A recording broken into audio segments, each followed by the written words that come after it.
Good afternoon, and thank you for joining us live here today at Centennial Park in Etobicoke, Ontario. My name is Mark DeLuca, and you are watching the Humber Hawks men's soccer team taking on the University of Toronto Mississauga Eagles.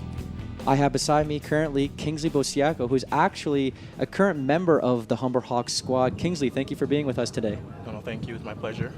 Not a problem, and we got an exciting match here, I'm sure. You can hear the wind howling in the background. Kingsley, just give us a quick debrief of what your team has in store for us today. Well, we've already played UTM before, so it's going to be an exciting game. They're obviously going to want to get a W from us. That being said, we're still going to try and control the game, play our game instead of theirs, try and control the tempo a little bit, play off the wings, and we'll see where it goes from there.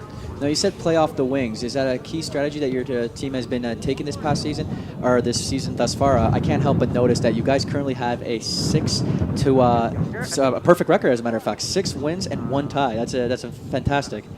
Yeah, it's our team is very fast and talented on the wings, so we try to play out through the outside. It creates 1v1 opportunities with their defenders instead of trying to go through the middle where it's more congested in there. We've scored, I'd say, 85% of our goals through the wings and crosses, so not bad. 85%, that's one margin. Were those goals scored maybe in last week's match? I noticed that you guys had played here at Centennial Park Stadium, your home stadium, against Seneca on October 6th, and you won by a scoreline of 10-1. Now, if you don't mind me saying, that is absolutely incredible. You don't see double-digit scorelines in the sport of football that much. Just give us a quick description about that. Well, that game kind of started even, and then we got our first goal off a cross, playing off the wings. And then after that, they kind of just gave up, and we just started going through the middle. But initially, we will try and go outside the wings first and try to open them up a bit. Definitely. So it seems that you guys do capitalize on the outside flanks for sure. And you said that the game against Seneca was a heated match at the beginning. We can't help address the elephant in the room coming off as previous champions from last year. Do you feel that the teams know the tenacity amongst your team, how you guys are the champions, and do the teams, do you think, expect that? They know they're going into a tough competition here? Yeah, of course, but every team's a little bit different. Some teams aren't really as skillful as us, so they try to sit back a little bit, but other teams who feel that they are as skillful as try to press more and try to let us play their game, at their tempo. But then again, as experienced players, you'll try to keep it down and play your game. Now, you told me previously, before we went on air, that your team currently has 3 captains, and you rotate the position, yourself included, and veteran Gerardo Magno and Dominic Roberts, both fourth-year students at Humber. How do you guys work together, knowing that 3 of you are captains? Are you core group? Do you guys know the procedures going into gameplay? You say you rotate the position a lot. How is that chemistry between the 3 of you players? It's very good because we've all played with each other growing up. So at this level, you already know who has what skill and who has what ability to communicate with other players. So we all try to use our strengths as much as we can to try and help the team gel and play as one. Well, that's great. So you heard it from the words right out of the mouth of the captain, and kickoff should begin shortly. You are watching Humber Hawks soccer here live on Humber Hawks Sports.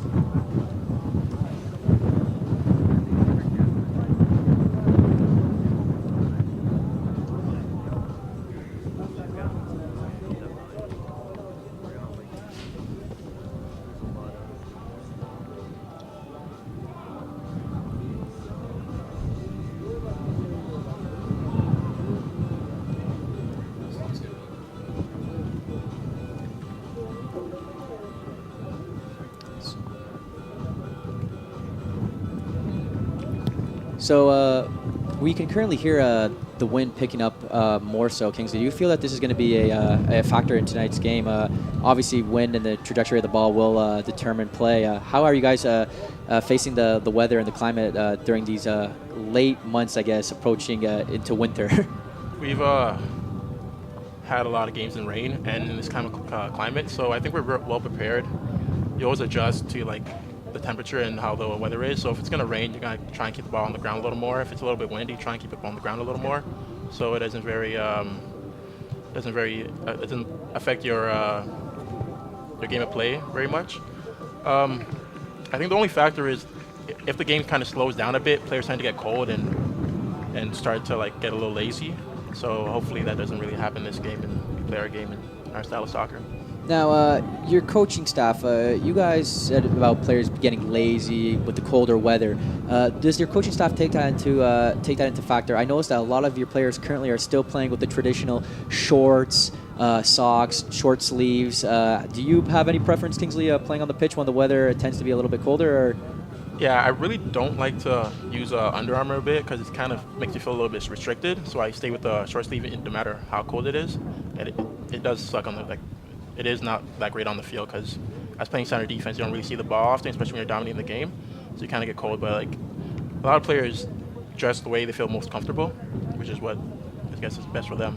well, being comfortable on the pitch is clearly a key skill and a very important one in a match like this. Now, facing the Eagles beforehand, you guys did meet previously earlier in the season at UTM with a 3-1 victory. Can you just give us a little bit about that game previously? That game was different because we actually never faced UTM before. This is their first year playing outdoor OCAA soccer, so we had high expectations for them, especially at the time of our game. They were high table, high in the rankings. So the game came out kind of fairly even. It was on a grass pitch, so it was a little bit of a slower game, especially the grass holding the ball. Um, our first goal was kind of scruffy. You know, it was kind of like a bounce off a bunch of people and then went in the net. And then after that, we kind of controlled the game, settled down. We had a lot of injuries and people started coming off and getting tired because they were working hard.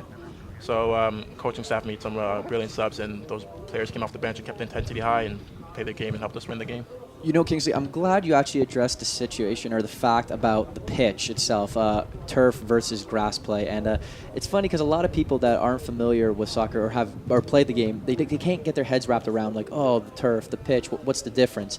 And obviously, both of us coming from soccer backgrounds, we know how critical and important that plays into factor when you are a player. You being a center back, how have you found playing on a turf pitch such as here in Centennial affected your game? Do you find it better? Do you prefer to play on the turf pitch, or do you, like most players, I would assume, prefer to play on the grass?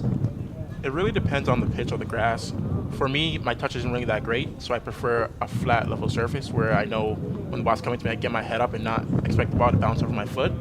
So turf is good, and also with our style of play, having it on turf kind of speeds up the game instead of grass, which kind of slows down the game a little bit because most grass fields are a little bit high. But like if it is the perfect pitch, then everyone would obviously prefer the grass pitch. Which makes complete sense. You guys or you yourself had addressed before that a key component of your gameplay are the flanks and the outside wings, and a flat service would clearly increase your chances of performance, especially playing on the flanks.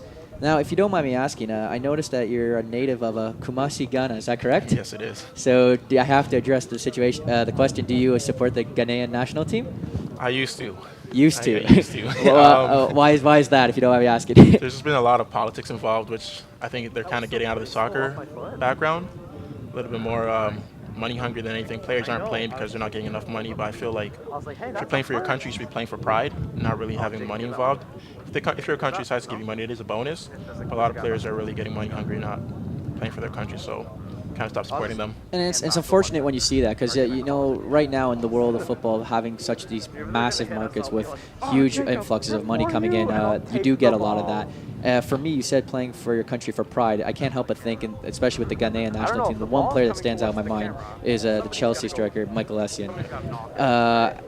Essien was incredible, and you know, I wish he could be around more and he didn't retire. But we do have a great match in our hands. As I said, I have Kingsley Bosiako beside me, and we are soon to get to kick off here live at Centennial Park. You are watching Humber Hawk Sports live.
Thank you for joining us this afternoon. You are listening to Humber Hawks Sports Live. I'm your host, Mark DeLuca, and today we have the University of Toronto Mississauga Eagles taking on our Humber Hawks men's soccer team. Play has continued, and we are off during the first half. The Hawks currently have the ball.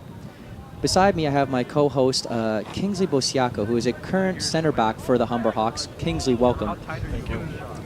We have a great match here today. We are currently at Centennial Park Recreation Center in Etobicoke, Ontario, the home of the Humber Hawks. And the Hawks have been performing fantastic this season with an undefeated record. Kingsley, if you don't mind informing some of our listeners, how have your performance been as a team this upcoming season? It's been great. We've been gelling right from the beginning, so we just hope it continues and we keep playing as a team and work for each other. Now, like I said previously, you guys obviously are coming off an undefeated record, 6 wins and 1 tie, which is absolutely phenomenal. Last week you played Seneca with a scoreline and a final victory of 10-1. Quite astonishing record. You don't see double digits that often in the sport of soccer. Please give us your opinion about that game. Yeah, like I was saying, it started off pretty even. They came out hard because they have some really skillful players. A lot of them we play with in our leagues. It just happened that after we got our first goal, they kind of broke down mentally, and we still kept playing hard right to the finish and got us a couple of goals, and then after that we just put them away. Well, I'd say it's one heck of a scoreline, and you guys clearly are an attacking team. Humber making their way up down the left flank, and ball out of play. Now, Kingsley, you guys did play the Eagles previously this season with a 3-1 victory. Can you give us a quick recap of that match? That game started off a little bit even. They kind of sat back a little, but we just kept playing our game. The grass was a little bit high, kind of slowed down the game for us. Really couldn't run down the flanks as we wanted to. But we scored off a little scrubby goal, and after that, we kind of started playing our game a little more, getting some more chances, and put in 2 more. Humber intercepts the ball in the box. Oh, and just shy of the post.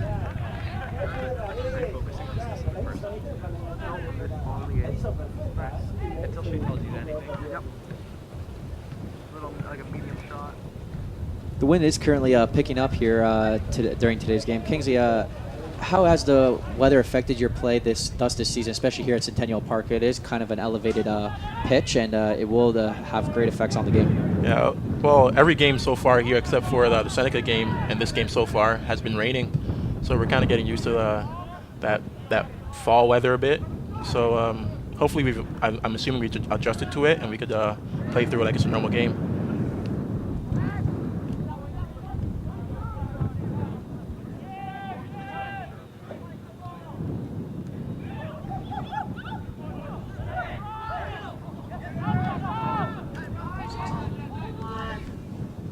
Humber currently has the ball in the defensive zone.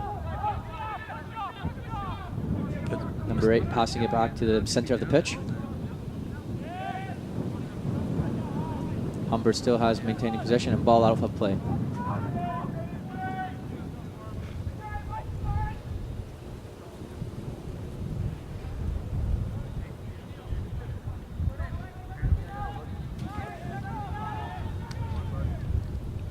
UTM having the ball. At the very top of the screen is the scoreboard. And still UTM's ball. Eagles possession.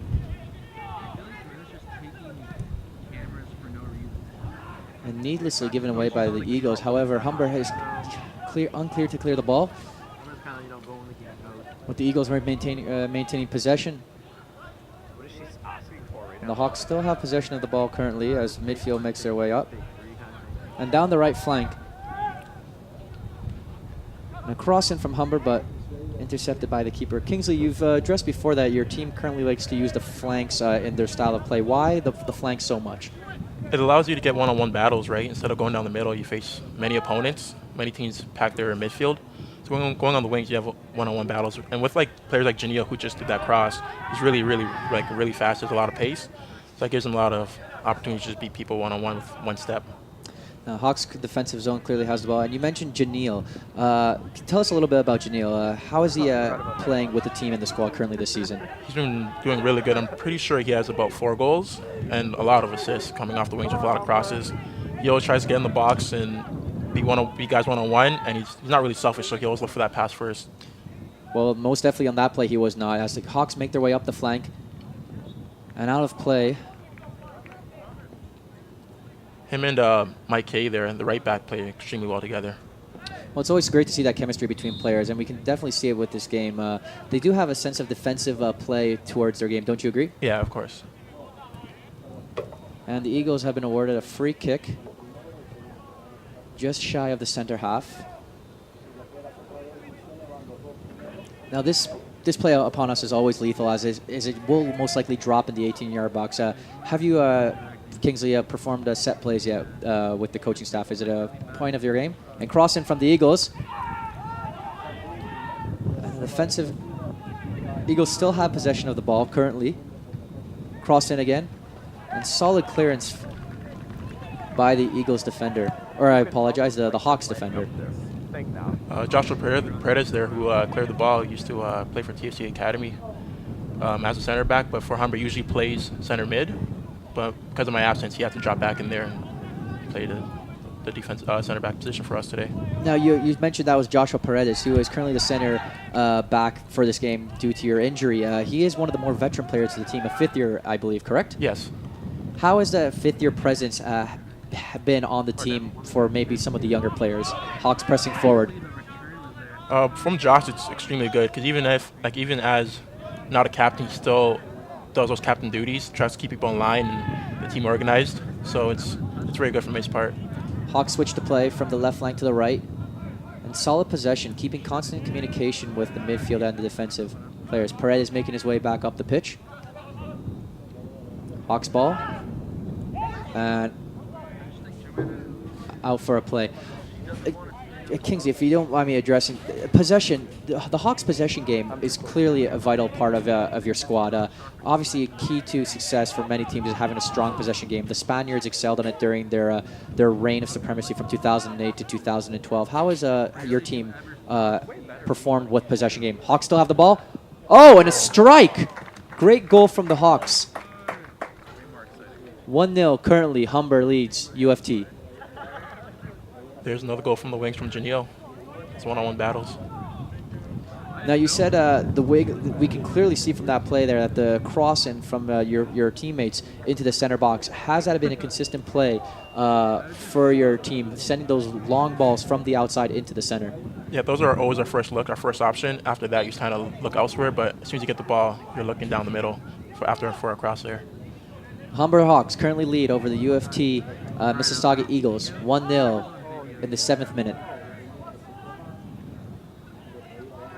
The Eagles counter. We can see the sun breaking through. Awkward weather, hasn't it been this day? Midfield take. A little bit of trickery there from the Hawks, but intercepted by the Eagles defensive team.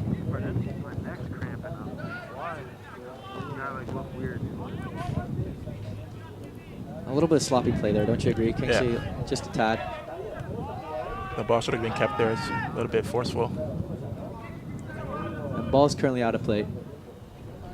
I noticed, Kingsley, your squad likes to shift the play, which is great. So important in football to have those outside flanks crossing the ball over. Do you guys do that quite often in changing the play from the right flank to the left flank and vice versa? Yeah, well, doing that allows, it creates space. Usually when you keep the ball on one side a little bit long, teams tend to shift over and compress. So switching the ball really quickly kind of allows more space for you to beat players one-on-one or do give and goes and wall passes and things like that. Eagles were countering, but stopped by the Hawks. And the Hawks have a great break here. Down the left flank by number 22 of the Hawks. Breaking. And charged by the goalkeeper. A little selfish there. From number 22 of the Hawks. And the Eagles currently have the ball. Now, Kingsley, you have played the Eagles previously this season, and they are actually a new integrated team. How have you guys approached a new squad in your division? Are you always a little bit anxious to play these new teams? Do they put a little bit of sense of fear sometimes? How do you guys approach a new team being integrated into your division? Well, there's always that anxiety, but being at the top of the table at the time, we are very confident that we're gonna win or at least do well and not try and drop any points. With UTM, most of us play with them on our club teams. Like their left midfielder over there plays on my club team too. So we kind of have a sense of their their talent and how they play. So it's always all right. But there's always that talk in the locker rooms there, right? Hawks currently maintaining the ball, but the defensive team stops the pressure from the Hawks. Still pressing it just outside the 18-yard box. We have a counter from the Eagles. Solid defensive play from the Hawks once again. Kingsley, you mentioned your club's team. Which club team do you currently play with? Mississauga Portofino. Mississauga. Now, Mississauga, there is quite a number of his students from the Mississauga area. Clearly, the Mississauga campus from the UFT here has a number of them. How is the football presence out in Mississauga? It's extremely great. There's a lot of Mississauga teams. There's like Air Mills, you have Mississauga, North Mississauga, Clarkson. They're all Mississauga-based teams, so there's a lot of good talent. It kind of makes it easier for Humber to kind of like find players compared to other schools that are a little bit farther, like for example Barrie schools and Georgian, for example. So it's always good. We saw there once again how the Hawks capitalized on that open opportunity from the Eagles, sending a wide cross into the center. Why is it that, I know I addressed the question before, but your team loves to play the wings so much. Have you found it's just an effective style of play for your squad? Yeah, it's working for us. We have guys who always really challenge the ball instead of waiting for it. And even if you're not having a good day possession-wise, you get a cross in there, might hit off a couple guys and bounce into the net. You never know what could happen, right? So. Foul call on the Hawks as the Eagles are awarded a free kick just past half.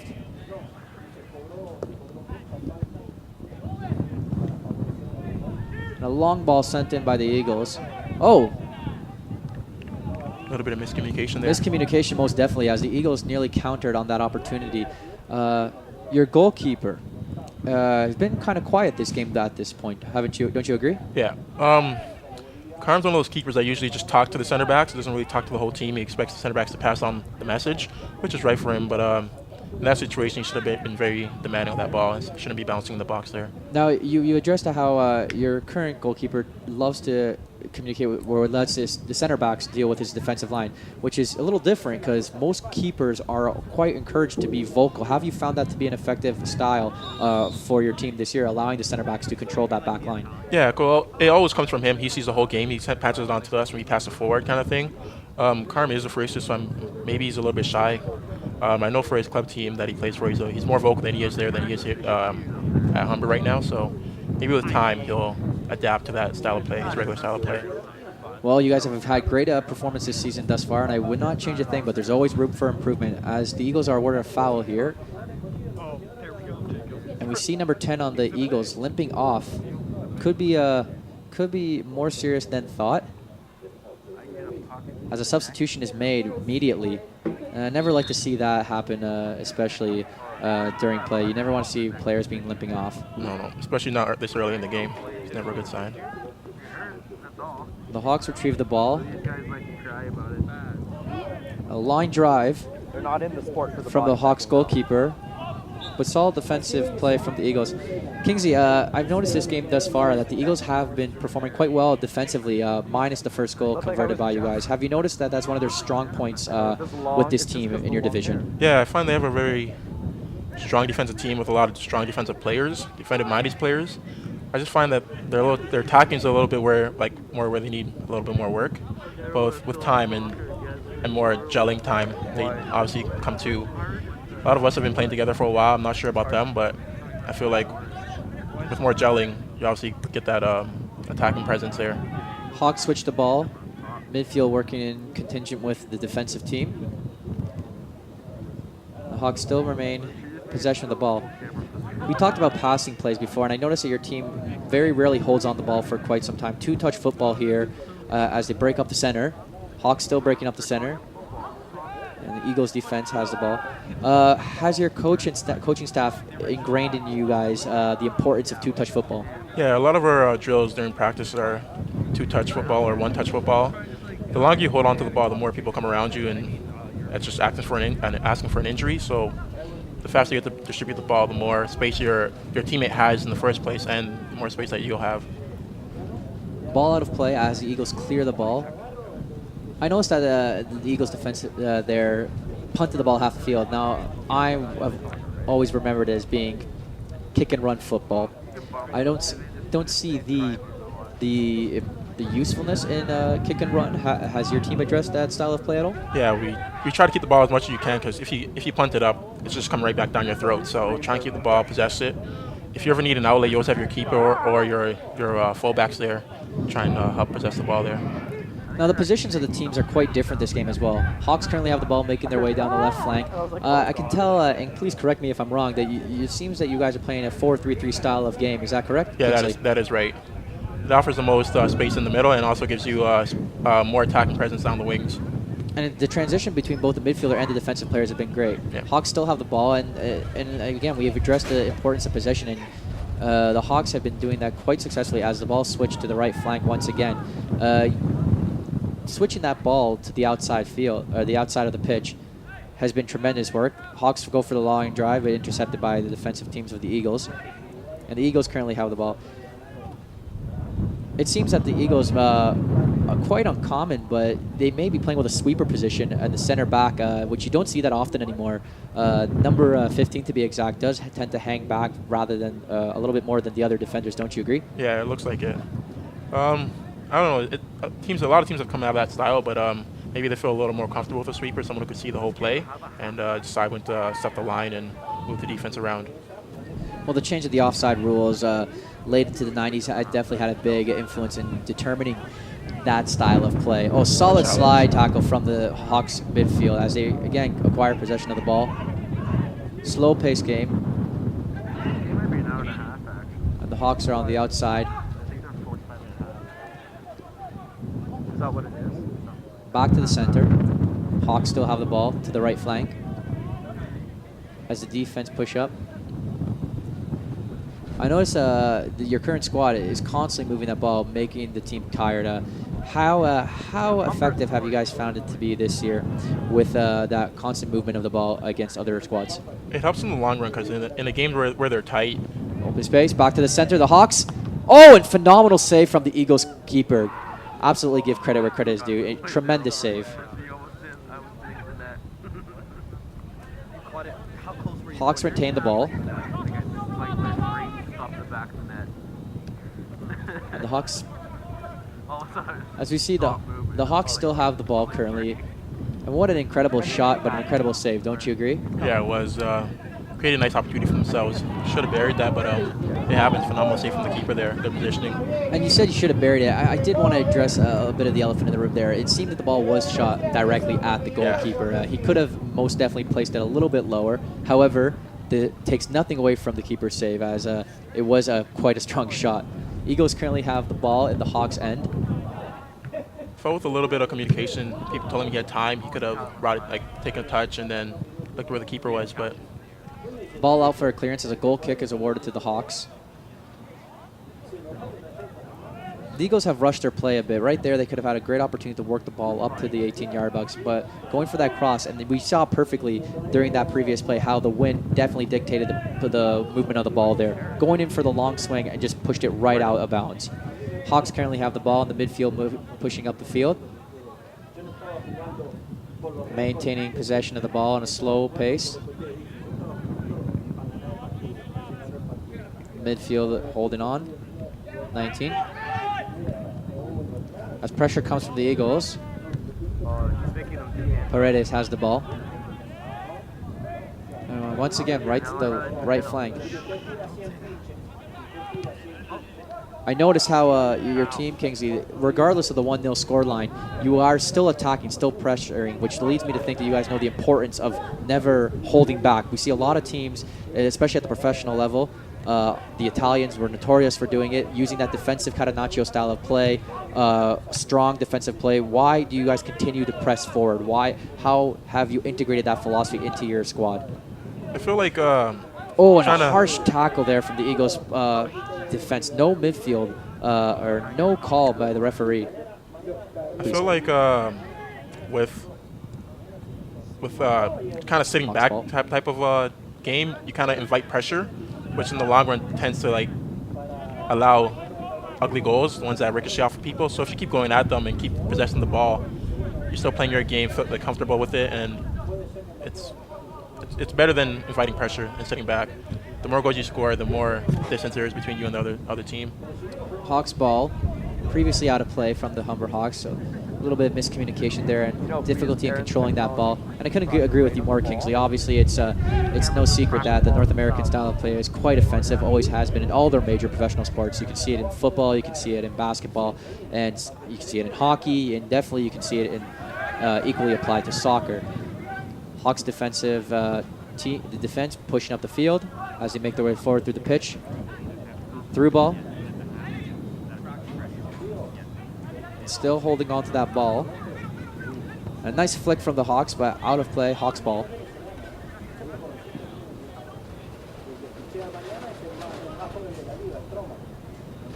Hawks still have the ball as they pressure outside the 18. It's solid defensive play. A little risky, don't you agree? Just outside the 18, going down, sliding like that. A second later, that could have been a free kick or a penalty, depending on the ref's call judgment. Well, I did notice that the Eagles' defensive player there too. Maybe you didn't catch this, but his cleats weren't necessarily down. And obviously, we all know that a two-studded cleat tackle is a straight red. Yeah. So 1-0 down with 20 minutes into the first half. That is a little bit of a risky play from the defensive teams there on the Eagles. Eagles currently have the ball in the Hawks' end. Solid control from the Eagles. And we have the veteran Paredes there holding the defense and actually drawing a foul.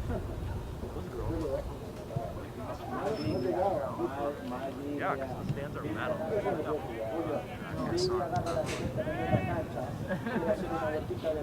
Hawks still currently have the ball.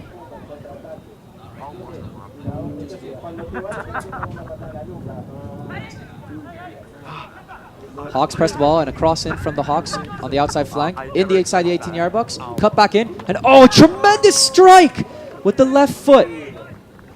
Hawks lead 2-0 over the University of Toronto Mississauga Eagles. What a shot, Kingsley. It's unbelievable finish. Good composure in the box there. And we see it right here during the replay.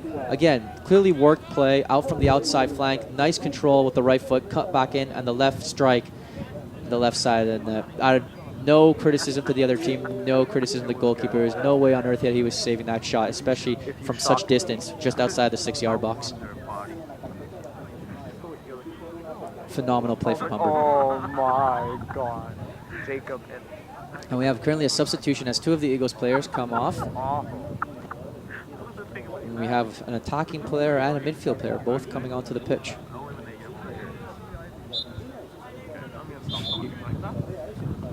And a little rushed. The ball has to go forward off the kickoff. Yeah. Very elementary rule, but yet it is still broken by so many veterans of the game. Ball is out of play on the Hawks, Eagles ball. You said that the team chemistry is quite strong amongst you guys, and you have played previously with your club's team. How long roughly have you guys as a team been playing with each other here at school and outside of school? Well, at school, most of us played maybe 2 years with each other, but club-wise, we've all played with each other or against each other, maybe our whole lives.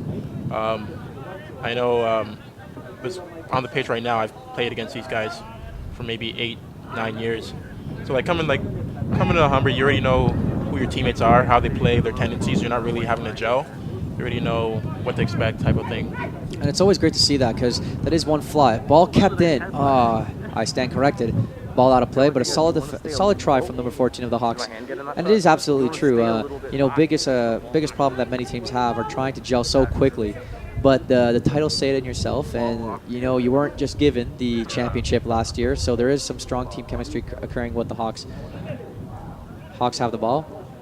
The Eagles still having the ball, making their way down the flanks, once again capitalizing on their strengths. Left side.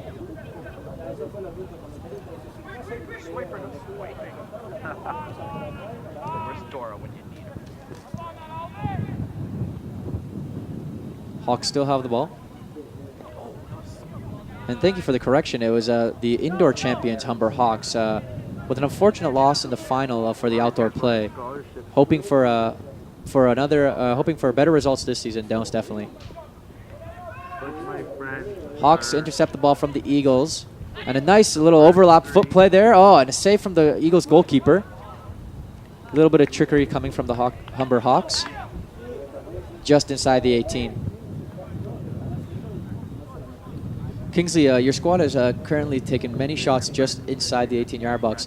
The strength of the players, do you feel that you guys are a strong power hitting team, and you can willingly do those shots quite comfortably from inside the 18 and just outside of it? Yeah, we have a lot of players that can hit a ball properly. So like, we're taught once you get in the box, have a hit. You never know what could happen. It could hit someone. It could be a clean hit and go top shelf. It could be a scruff and still end up being in the net, right? So once again, we're at 20, 25 yards. Just have a hit. On a foul, needless tackle from the Eagles midfield. As the Hawks are awarded, once again, a free kick just outside of the 18. And this is a perfect opportunity. I think it'd be safe to say that they're definitely going to be going for the swing, Humber. Is that correct? Yeah. If this Dominic Roberts on the ball with his left foot, he should be hitting the back sticks around the 6-yard box. Hopefully it drops there. That's where it should go. Now you mentioned Dominic Roberts, a current left back and fourth year, a native of Ajax, Ontario. How has Roberts' presence on the team made an impact? He is a veteran player, most likely his last year at Humber. And a beautiful cross from Humber. Oh, it's a goal! Another sensational goal and perfectly set time play there. Cross from Roberts and the header by the Humber Hawks to go in the back of the net. 3-0. Hawks over the Eagles in the 26th minute of play. Still at 2. Kingsley, I can't help but think that was a drill practice during practice. That was definitely a set piece. We can see Roberts communicating with his defense, and he knows exactly where he's placing that ball. Yep. In between the back sticks and the penalty spot. Most dangerous place, especially with a left footer there, crawling inside. And a foul called on the Hawks as the Eagles approach. Free kick given. You're watching Humber Hawks live here on Humber Radio.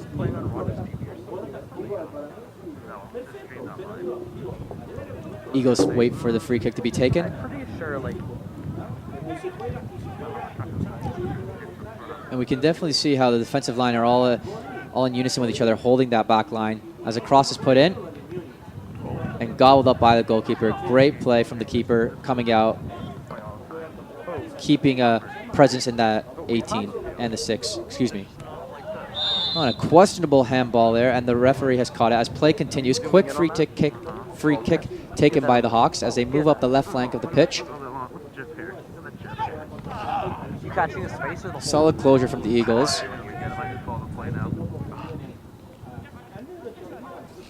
To the outside, Hawks press with a right foot shot and just short of the post. Goal kick given to the Eagles.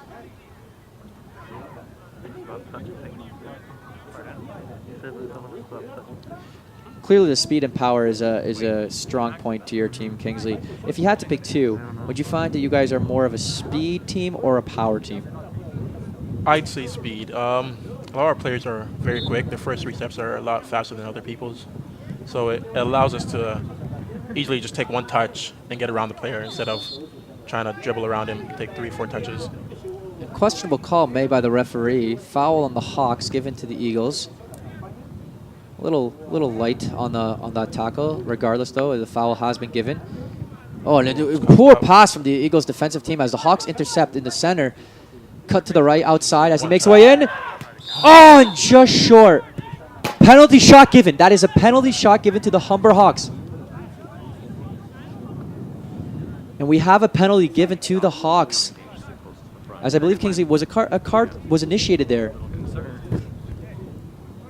Clear goal scoring opportunity as the Hawks are awarded a penalty in the 29th minute of play. Do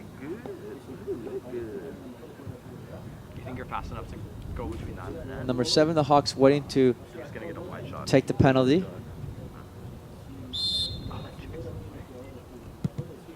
And just shy of the net. I just watched the ball go. How often does that happen, Kingsley? With us, a lot. So Oh, it looks like it did go in. Maybe there's a hole in the mesh there. I stand mistaken. I apologize. That is a goal converted for the Hawks. 30's half time. Okay. Clearly some poor, No, there's no way some we're at poor, halftime some already. poor The meshing game there is on the moving net so as the ball went right through the shot, I'm sorry, Matt. and the goal was perfectly struck there by the Hawks. You're right. My apologies. I think this year so far we've missed 2 penalties. One saved and one completely missed the net. More action packed. It's a bit Now- frequent with us, but it's all right. You always bounce back. Hawks have the ball as they make their way in the center. A little bit of confusion on that last penalty shot as the ball went right through the back end of the net. Now you said penalties aren't the strongest point of in your team. Do you feel that is the pressure that may be getting on you guys with regards to the penalties? Well, I wouldn't say pressure because we allow anyone who wants it and feels ready to take it. So I just feel like sometimes there are unfortunate circumstances that happen. One was poorly struck and the goalie caught it. The other one completely missed the net. It's just fancy football. That penalty spot over there on our left side is not really that great. It's a little bit elevated, so you tend to hit the ball and you end up going under it, and it goes over the net. So people try to like take some power off of it, which ends up being too weak, and just a lot of unfortunate things that end up happening. Hawks ball as they make their way down the right flank. Poor defensive play from the Eagles and a great control from the Hawks as they wait on the outside. Defensive intercepted by the Eagles. And I'm glad you addressed that, Kingsley, because you know a lot of people there's that disregard home field advantage. They like to claim that football pitches are quite the same, but you just mentioned how it does dip a bit, so you do know your surface, you do know the turf that you are playing on, and maybe other teams may not know the same characteristics of the pitch, that you guys may. So it's neat to see those little home field advantages and how you guys can capitalize on that. It's an excellent ball. Through there ball by right Josh. to the outside. Still Humber's ball Was I in the way? as he goes to the corner flag. I was in the shot. Yeah. Hawks ball.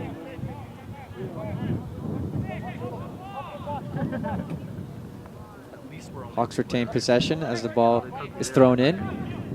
Jacob. Back to the center, mid, Oh, okay.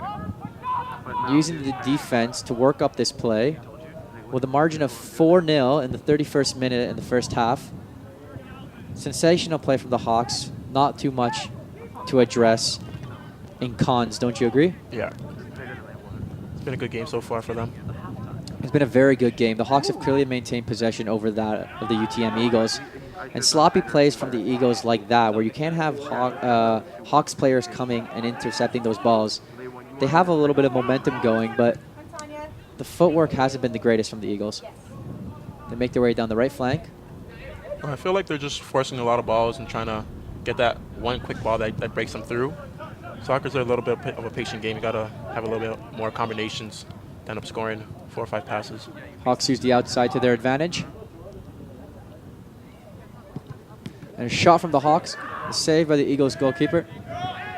We are currently 15 minutes approaching the first half, with the Hawks leading 4-0 in the 32nd minute. And as we said, the Hawks have clearly been dominating this match, using their passing skills to their advantage, making the UTM Eagles run, and overall controlling that back line. The defensive line has been critical during this game, Kingsley. Give us your takes on how strong your defensive team and the defensive line as a whole has been this season. Oh, this season we've only allowed 3 or 4 goals. I could be off a couple. I'm pretty sure it's 4 goals we've allowed, which is good because those 4 goals have been like at the end of the games where like we're not really on our toes, kind of on our heels, relaxed a little bit. And like during the first halves, the beginning of the second half, we always shut things down, clean up if we have to. If you have to bomb the ball a little bit, then you have to. Better safe than sorry. Our defensive line is always organized. We talk to each other all the time. There's never a time where someone's quiet. And you said always talking with each other all the time. Communication is critical in soccer. As the Hawks make their way down the flank, cross in from the left outside with a beautiful header, but a defensive save from the Eagles. Still Hawks ball. A reckless tackle from the Eagles. It's a double-studded. That's studs up. That should have been a card. I'm quite surprised as a matter of myself as well. I could not believe how the ref had allowed that play to be continue. It was clearly a reckless tackle, as we see here in the replay.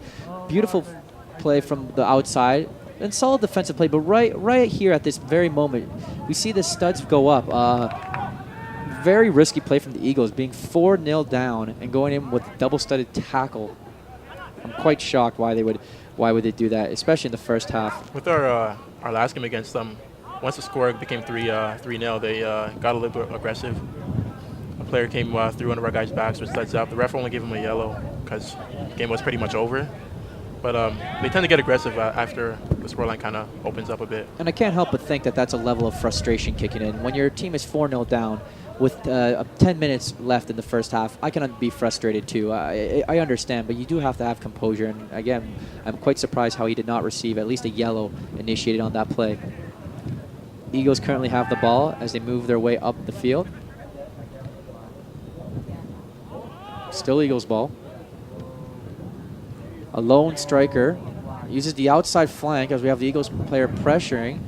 And again, a little bit miscommunication from the defense and the keeper there. It was all right. However, they should be more careful as there was only one striker coming in, pressuring the defense.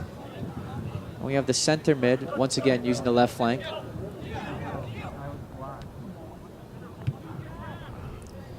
And a little rush play as the ball goes out.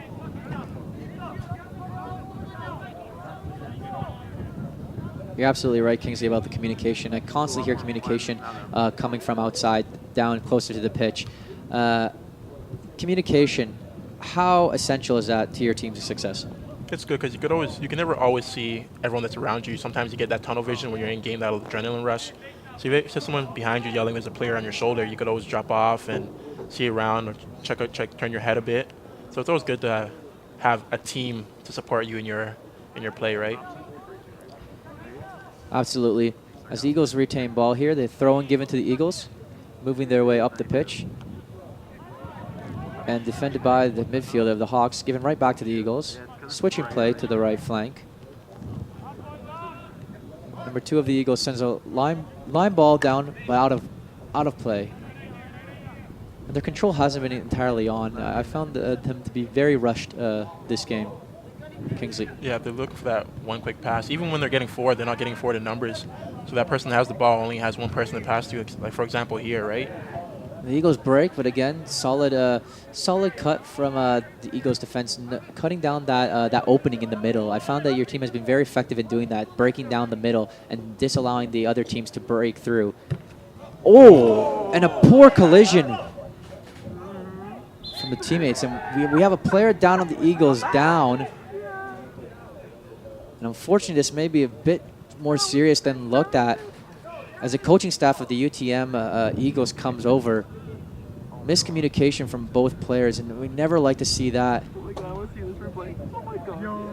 And as we see on the replay here on our screen, Kingsley, solid.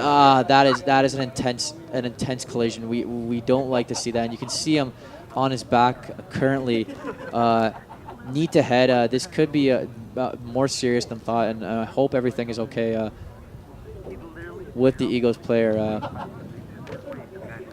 And you can see the distress in his face there. You never want to see that. Quite concerning. Yeah, hopefully it's not a concussion. Those are always the worst. And we see once again that could very well be a concussion blowing, and I hope everyone just stays calm as this is quite serious. And we were discussing previously before, where it goes back simply down to communication. We have a midfielder player coming at the defender, and once again we see this harsh tackle on both teammates. But don't you agree, Kings, that maybe better communication could have avoided that play? Yep. If one of them just called the ball, it could have been avoided. But like I said, always in the game you have that adrenaline rush. You're always sometimes tunnel vision. You look at the ball, so things like this. And we have a stoppage in play here right now as the medical staff of the Eagles currently address the player, and we have the replay of the collision. The Humber, and kudos to the Hawks players coming in there immediately. You guys are an experienced squad, like you had said, and you do know when these serious collisions do happen. So we will definitely see a good amount of stoppage time added to the end of the first half as we approach the first half to be finished. 39th minute, and we see number 15 of the Eagles getting back to his feet, which is great to see. However, if I was a coaching staff, I would definitely rest him. Thankfully, everything looks to be okay as play will quickly resume. The teams are able to readdress the situation and approach a game back on level heads.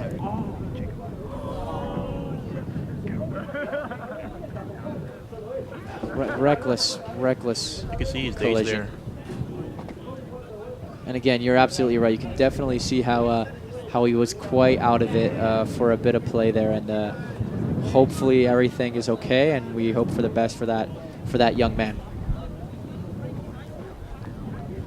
Probably a wise decision to rest him for the rest of the match, considering the scoreline, and do not risk injuring him further. As the players approach the pitch again, we have the Eagles team communicating between one another, reforming position. And the Hawks ball, given the throw-in, as the ball is out of play. And play resumes in the 40th minute with 5 minutes remaining in the first half. Hawks lead 4-0 over the guest UTM Eagles. Paredes with the ball. Down to the outside left flank. Back to Paredes. No, it's our error. I think we're supposed to like. Hawks still retain the ball, the veteran, 5th year. Gerardo here, he's unbelievable for us right now. As a defensive mid, he stays in front of us, but when one of us get up, like a center back gets up, he always drops back into the defensive position to cover for us. Still distributes the ball very well. He's even as a defensive mid this year, he's scoring a lot of goals. I'm pretty sure he has 3 under his belt. And when you have that attacking presence from the defense, it's always great. I've noticed throughout the entire first half, the Hawks team have used the defense as a very concrete unit, sending the ball back even when they're moving up the pitch. So important to regain that position and analyze your formation during play. Hawks press and ball out for a corner as the Hawks make their way to the right corner flag.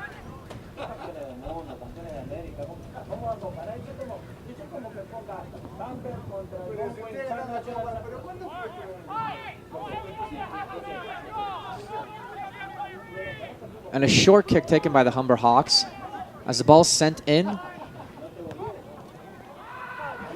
And a wasted opportunity as it's gobbled by the Eagles defense. But then once again, Eagles kick the ball out of bounds. That could have been an opportunity where they break forward, Kingsley.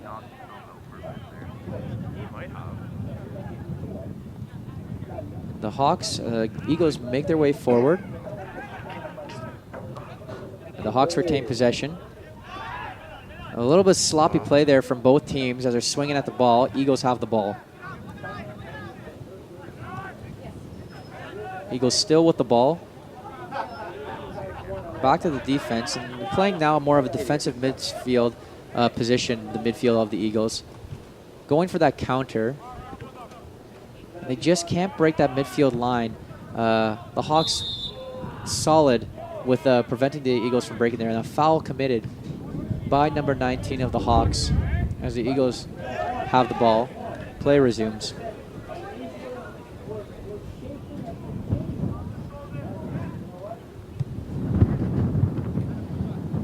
Headed out by the Humber Hawks defense as they move their way back up the pitch. Hawks looking to use the left flank there, excuse me.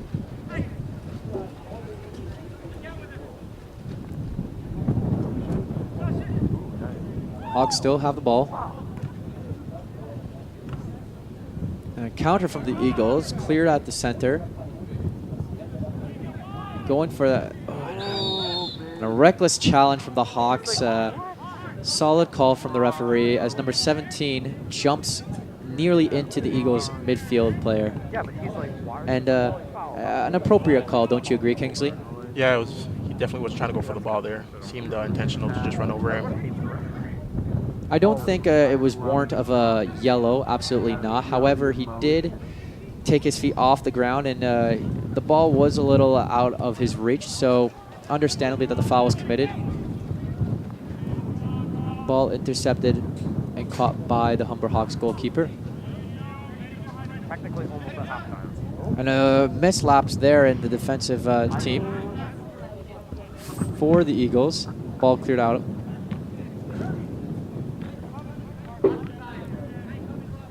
Hawks ball given back to the midfield. Ready? Ready? And transition of plays to the outside right flank.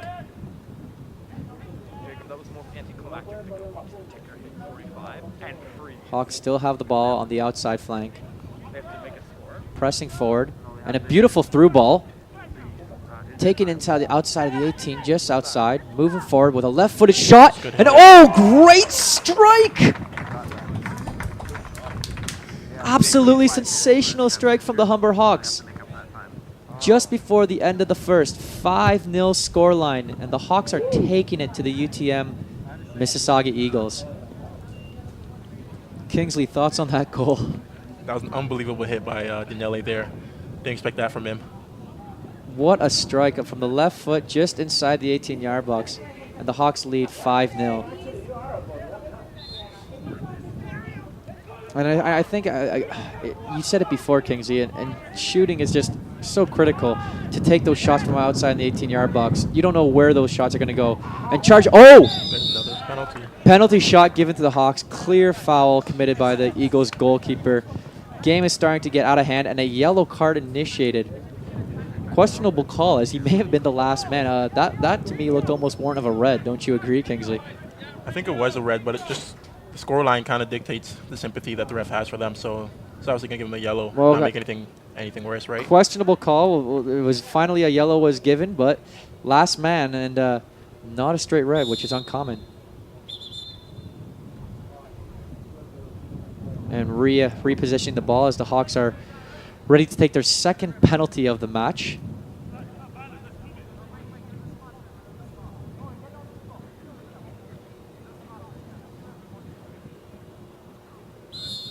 Whistles blown. And there it is, to the low right, beautiful finish.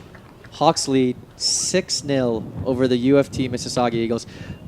Sensational placement of the ball. Yeah, and very composed finish. Michael there from that just scored the goal is not that far from breaking those AA scoring record. And rightfully so. Incredible finish from the striker. And you know, it just goes all the way back to composure. See, didn't have to blast it, just placed the ball. And what a strike from the Humber Hawks.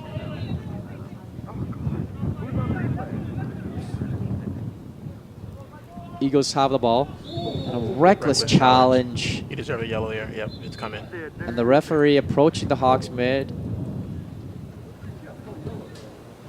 He has the most yellows in our team. And Very no aggressive. And no card initiated to the Hawks. A little lucky, as a matter of fact, that clearly indicating the scoreline and a reckless challenge not needed from the Hawks at all at that time. Especially not that high up the pitch. You're correct, Kingsley. You guys are in your own zone, so a little bit of a reckless challenge, maybe just a lapse in focus there. Hawks move their way back up the pitch on the right outside flank. Lucky break there from the Hawks. Lost a little bit of control there. Still movement with the ball. Back down the right outside. Cross in. Out of play though, unfortunately.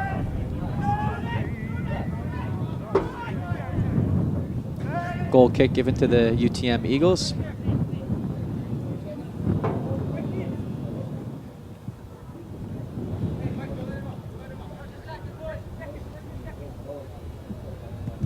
Kick is taken up the field. And there's the final whistle for the first half. Hawks lead 6-0 over the University of Toronto Mississauga Eagles.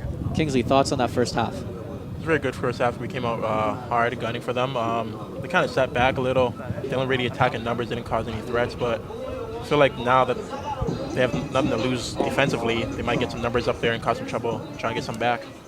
Well, the scoreline clearly says it for itself. 6-0 at the end of the first half. Hawks lead over the Eagles, and it's quite clear and quite safe to assume that they have taken control of this match. fantastic, fantastic game. A lot of shockers. And we'll see you soon when we come back in the second half. You're watching Humber Hawks Live.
take on the University of Toronto Mississauga Eagles.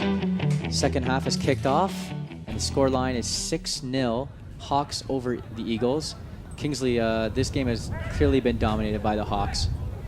Yeah, it's been a very good game. They're keeping possession very well and controlling the tempo. It's how we play, so I'm liking it. Ball out of foul called on the Hawks, a free kick taken by the Eagles. First half had a lot of excitement in it. A couple of questionable calls and a scary collision, but everything seems to be fairly okay, and we're glad to hear that has happened. The sun is beginning to settle, and we can see the dark clouds rolling in, so we may have a little bit of a shower kicking in towards the second half of this match, but only time will tell. Ball out of play. You could tell from right off the bat that UTM is pressing a little bit higher now, setting more numbers up. Most definitely, and I agree with your assumption there, Kingsley. You can see the Eagles, changing formation a bit, and they most definitely have to with a scoreline of 6-0. Who knows where something wasn't clicking, something wasn't working, and a foul called on the Eagles. Reckless play from the Eagles as the Hawks are awarded a free kick just outside of the 18.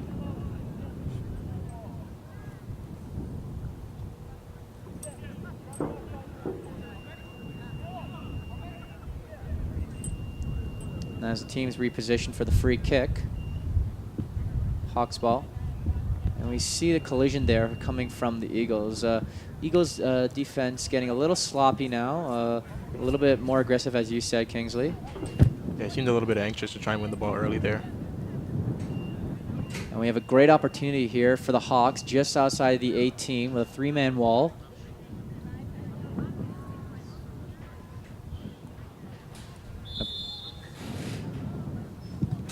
A solid defense by the wall. As another strike is taken from the Hawks and just short of the crossbar. What a goal scoring opportunity that could have been. Yeah, would have been another screamer by Daniele there. Daniele has been performing quite well this game. As the Hawks take the ball in the middle, back to the defense. And the Eagles still have the ball now, but wasted, given back to the Hawks. See, it's reckless plays like that I say they have to have better control with. They had the opportunity to press up, yet they just give the ball back to the Hawks defense, and the Hawks have been capitalizing them all day. So their play's been rushed, and I think it has a lot to do with the final scoreline right now. Yeah, I agree with you there. So, like once the game kind of opens up, you kind of start making bad decisions. So hopefully they keep their head together. Play on possession for the Hawks, as the ref allows the call to be go. Still Hawks ball. And a solid pass from the Eagles midfield as they come for the counter down the pitch. The Hawks have the ball. And congestion in the midfield. All players are swinging at it, but now a breakthrough as the Hawks make their way down the line. Still Hawks as they move back to the center of the pitch. Overlap. The Hawks are in the 18. 3-man on them. Oh, but wasted. And there you can see the wind, how it took to carry the ball back into the Eagles zone. Definitely being a major factor in today's outcome. Good hustle to win the ball back there. An offside call by the linesman. Just short. Haven't seen many of those this game, actually, Kingsley. Very few offside calls have been made. Yeah, I know. It's beneficial when you're kind of playing a possession-style game.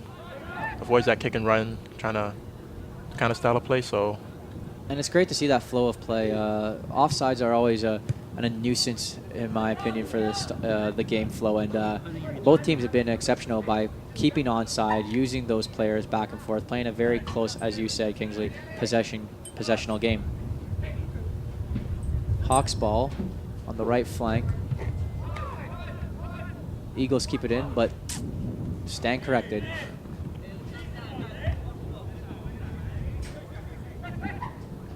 Hawks still moving to the ball. No one's standing around. Again, rushing the ball a bit as both teams have given away opportunities where they could have capitalized.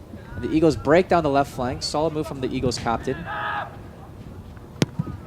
But great communication between the midfielder and the Eagles, or the Hawks goalkeeper. Ball given the Hawks. Just short by one step. There's been a lot of second half subs, so we're just hoping that they keep up the tempo and don't slow it down too much. Great through ball. Smart decision by the keeper to come out early, as you had the Hawks striker pressuring and moving in quickly and fast. And absolutely, Kingsley, I would most definitely play a lot of your substitutions, or maybe players who sit on the bench a bit more. Here's a great opportunity for them to get some practice. 6-0 up.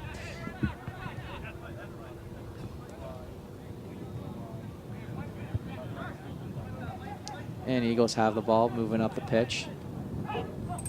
Feed in the center as number 3 sends the ball down the line. Great passing play, onside. But shot outside the 18. Could have definitely brought the ball a little bit further in, don't you agree? Yeah. I felt like he thought there was a lot of Humber people around him, so he kind of rushed it there. Just took a hit.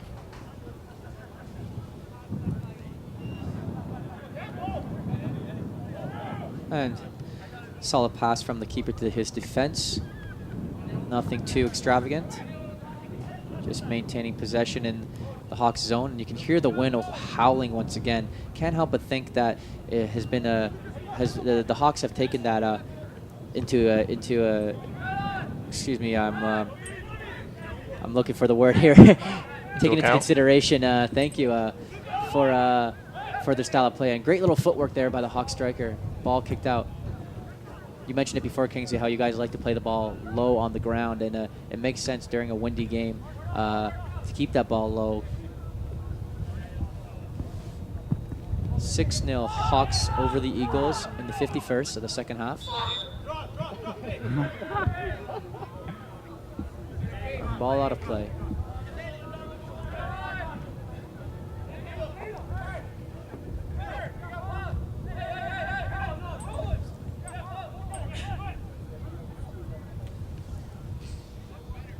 Eagles move the ball to the outside flanks. Ball out of play. Hawks ball.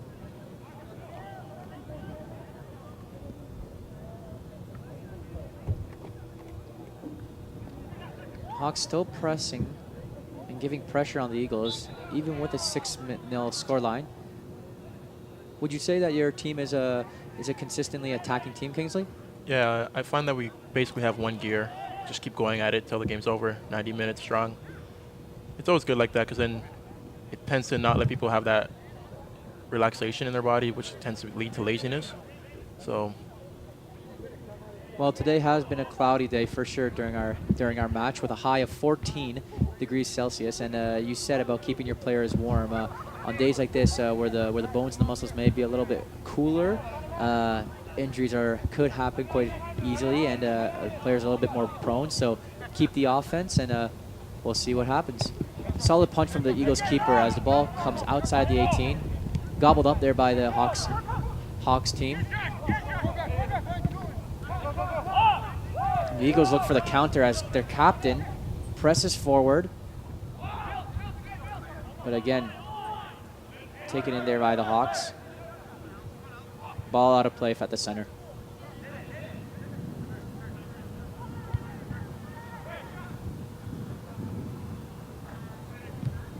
Hawks defense moving up the pitch, using the outside. Back to the defense. Outsides once again. And pressure there from the Eagles. But calm and collected. The defense used their center once again. Eagles intercept ball as they make their way outside the flank.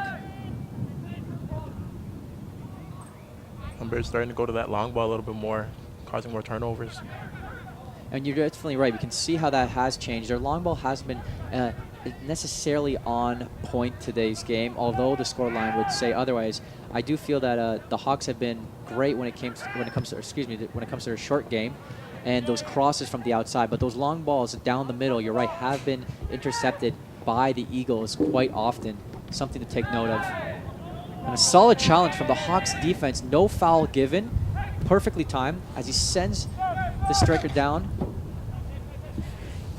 Ball there was a little bit held up by the wind. You can most definitely see that. Climate playing into factor. It's good work there by Luka. Down the line. Oh, and great cutoff from the goalkeeper. Solid save. Almost guaranteed goal there, Kingsley, if he did not cut the angle down like there. Gobbled up down the middle. Solid save from the keeper.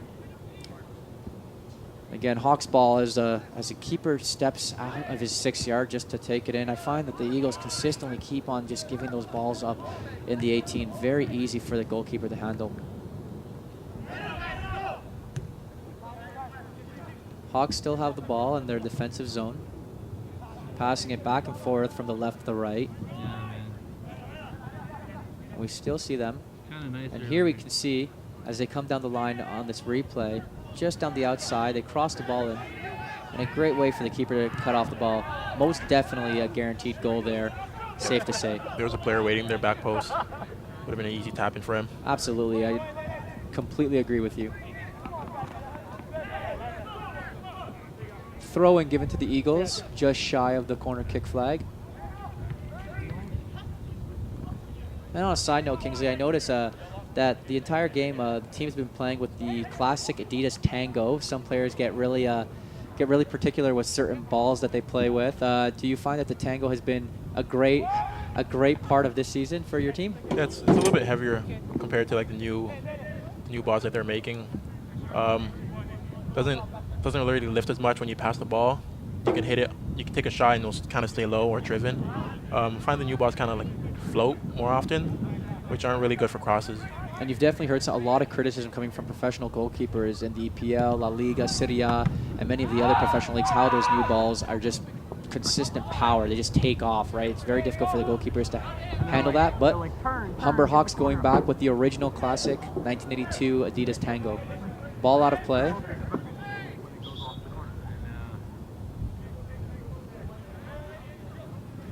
Stoppage here as the players reposition themselves on the pitch.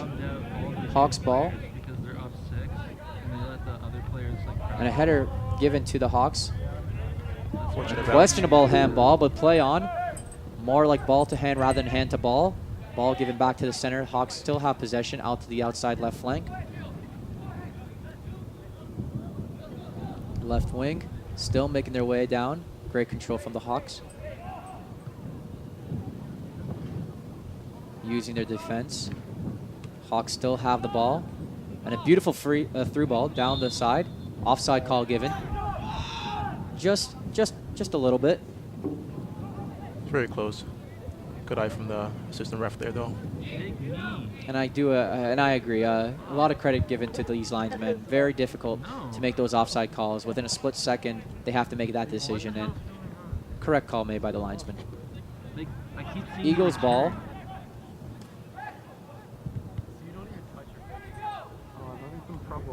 An open space provided. Pass back from the defense to the Hawks goalkeeper. And you can see how they've stretched the pitch, Kingsley. Your team using all corners of the field. You have the centers definitely spreading the field, forcing the UTM Eagles to follow those players, opening the pitch up a little bit wider. It gives you a little more time and space in the middle, even on the wings too. A lot of teams try to stay compact. If you open them up, they're not really going to come with you. Gives you an extra Hawks touch. pressing, crossing from the 18. Oh, just shy. A little bit of taking the shot there from the side of his foot, almost curling it around that back post. Goal kick given to the Eagles.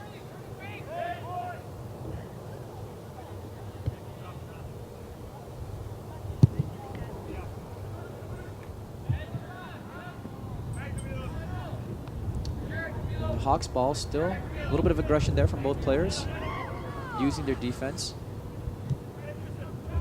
The Hawks still have the ball.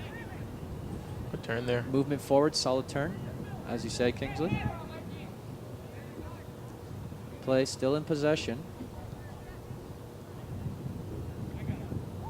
Ball still moving there. Hawks have retained possession here for quite some time, slowly moving their way up the pitch. The great Spanish national team of the late 2000s were doing that, and the Hawks have clearly replicated that style of play. Still Hawks ball, moving the ball back and forth from left to right. Fantastic formation there on how they move the ball. Back in the 18. Going for the left strike, and a beautiful strike. Top corner, bar down. 7-0. Hawks over the Eagles in the 60th minute. Now, Kingsley, I don't know about you, but that entire play was perfectly worked. From the middle to the defense, back from the left outside, switch to the right, back to the center. They used the entire pitch to use that goal-scoring opportunity. Yeah, patience is always a good thing. Gives you time to move around, create space for each other. And even keeping the ball, sometimes the other team gets tired of moving around. One player gets lazy, and that's all you need, right?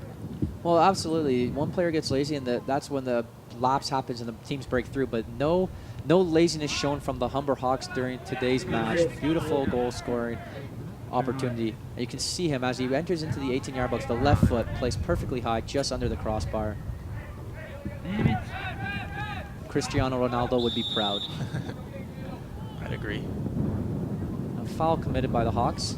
Yellow given to number 8 of the Hawks. This would be a perfect time to replay. It looks like this foul could be a bit more serious than we think. Number 8 of the Eagles still down after that tough tackle given. And we have the staff coming out onto the pitch to help. No, Brandon, don't talk to you like that. Take my fucking shot. Take my shot or I'm done. And we see the Eagles players still down. But that goal was absolutely incredible. We get another chance to take a look at it here. Perfectly placed from number 8. Goal scoring opportunity, capitalizing on that, and then being given a yellow a couple minutes later. But football is an intense game. There's a lot of tenacity going around, and that's what we love to see.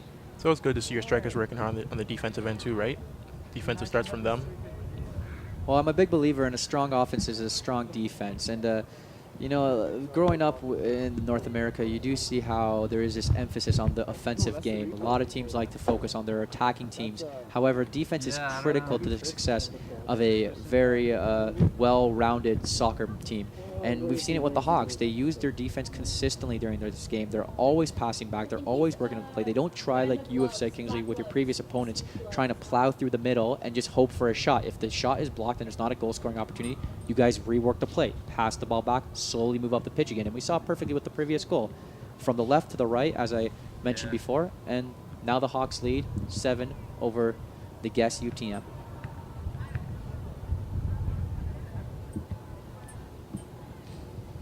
Stoppage in play as we continue here after that foul. Long ball given by the Eagles, intercepted by the Hawks. Defense making their way up the pitch. Ball out of play. Eagles ball.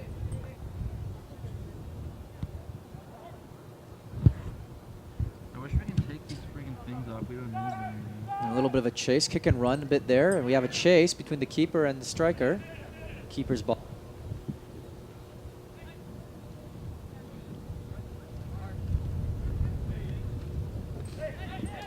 And the Eagles captain using that center midfield. What do you mean by that? There we go to the outside again. Once again, the Hawks have the ball. Nice little footwork there from number 8. It's on Hawks still have the ball. And watch him use the defense, just like I said. Back to the center, constantly using the defensive players. And we can see how the Eagles have dropped back a bit during this second half, knowing the scoreline to be, I think, safe to say, out of reach at this point. They have loaded up on the defense to prevent another goal coming from the Hawks. You're watching Humber Hawks Sports Live with men's soccer. Yeah, the other team is just all defense. Hawks leading 7-0 over the UTM Eagles in the 65th. And special thanks out to BRTV TV helping us comment and broadcast this game from us to you.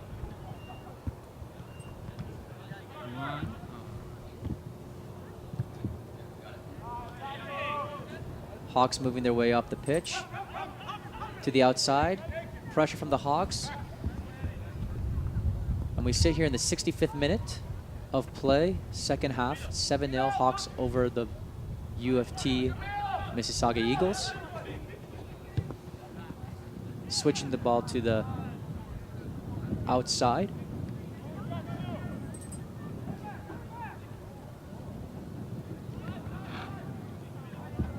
Hawks ball, fight for it in the Eagles' end. And ball out of play, Hawks ball. It's always good to see that when players lose the ball, that they always work hard to get it back instead of just walking around and expecting the defense to do it. And we see the pros getting criticized that quite often, many times. And to your point, Kingsley, you're absolutely right. I love seeing the tenacity amongst all the players. They never want to give up. They always want to get that ball back. And it's great to see that at the youth level and during the college and OCAA divisions. Ball given away by the Hawks and just equally given away by the Eagles. Booting it up the field with nobody there, intercepted by the Hawks defense. And I love how they've integrated your goalkeeper as well in play. Being a goalkeeper myself, I always found myself wanting to be a bit more used during play. And, you know, sitting back there in a high-scoring game like this where he necessarily hasn't had as much pressure, you can sometimes lose focus and concentration during that match. So kudos to the Hawks defense by constantly using their goalkeeper and bringing him into this game. They haven't taken me in like 66th minute in the second half. Roughly approaching 30 minutes left in the second. Hawks leading 7-0 over the UFT Mississauga Eagles.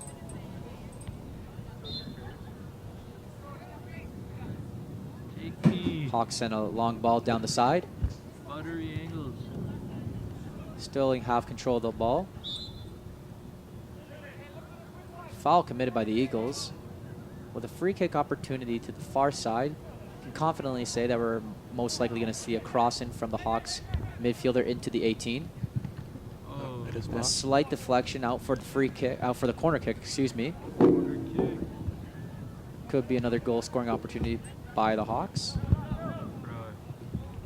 They scored. We haven't really capitalized on a lot of corners this year. And a short corner taken from the Hawks players. As we can see another set play being worked here as they make their way to the center. And see, like I said before, right? Goal scoring opportunity not there, so they're constantly using their defense to rework the play. Both players rush for the ball as the Hawks take it.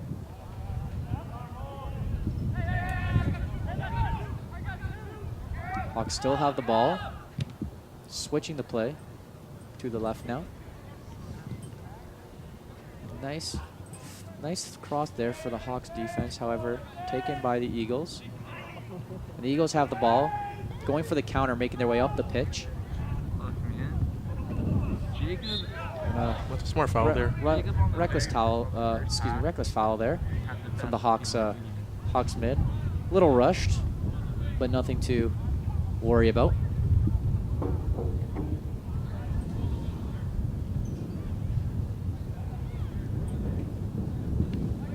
Play resumes for the Eagles. Tells me to. Eagles have the ball. Ooh, a little bit of a harsh tackle, but nothing that needs to be seriously looked at. Clean tackle nonetheless. Hawks ball.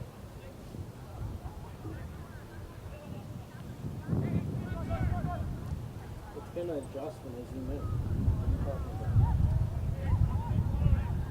Hawks have the ball in their end. Slowly working the play up the pitch. Defense working perfectly hand in hand with the midfield. Still the Hawks ball. Using the defense inside their own 18. Pressure coming from the Eagles, but pushed to the outside left flank. Left wing moving slowly up the pitch. Again, back to the center for the Hawks. Blocked by the UTM Eagles. They kicked away and again gobbled up by the Hawks. You touched about that, Kingsley, earlier, how it makes no sense to just punt the ball halfway up the field because you're just going to retrieve it once back, again. yep. And I completely agree with that. I've always said that. So the Eagles have been doing that consistently all game, and I think it has a lot to do with the score line. We can see it how your team's defense have been intercepting that and just clearly keeping possession of that ball. It goes hand in hand. They have the Hawks have excelled when it comes to keeping that ball in possession, two-touch passing back and forth with their defense and their mid, and we've seen them slowly creep up the field and convert those goals. Ball intercepted there by the Hawks goalkeeper. Easy catch. Ball resumes in play.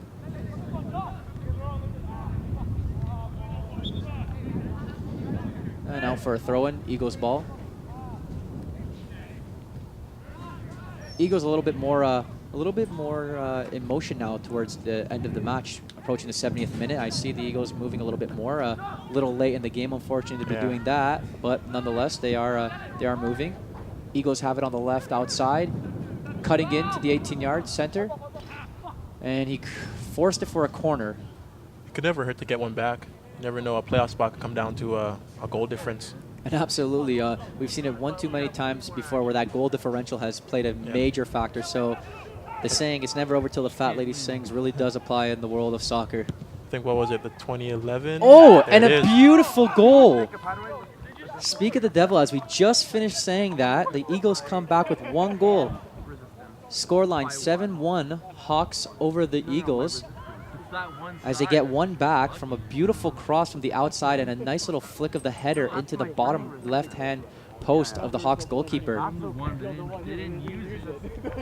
Curse of the commentator, they call it. Absolutely, and we can, great goal. All things considered, very nice work play from the Eagles. Hawks ball, play resumes.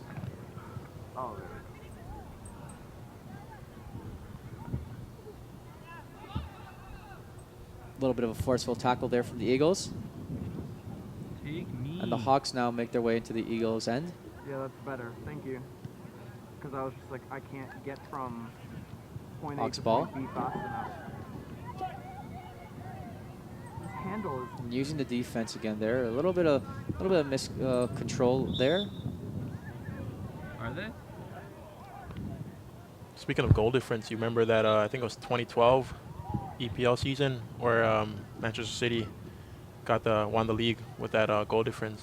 And that is hands down the most amazing game I've ever witnessed. I know exactly your reference. It is the 2012 Premier League season where Manchester City had defeated Queen's Park Rangers over Manchester United at the same time winning their first championship that year. And I believe it was 45 years, similar to that of our Toronto Maple Leafs. But yeah, to your point, Kingsley, it just shows you where goal differential did play a huge factor. They were both tied for points first in the league, and it was Sergio Aguero's famous, now infamous goal that made them win the title. And to your point, always keep fighting. And always get that point. Hawks still have the ball. Eagles get the ball back, moving up the pitch. A little bit of just giving away there from the Eagles as the Hawks slowly make their way back.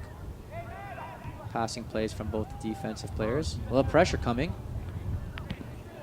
Seems like Humber's starting to turn off a little bit. Yeah, I tend to agree, especially approaching towards the end of the game. We hit the 73rd minute of the second half.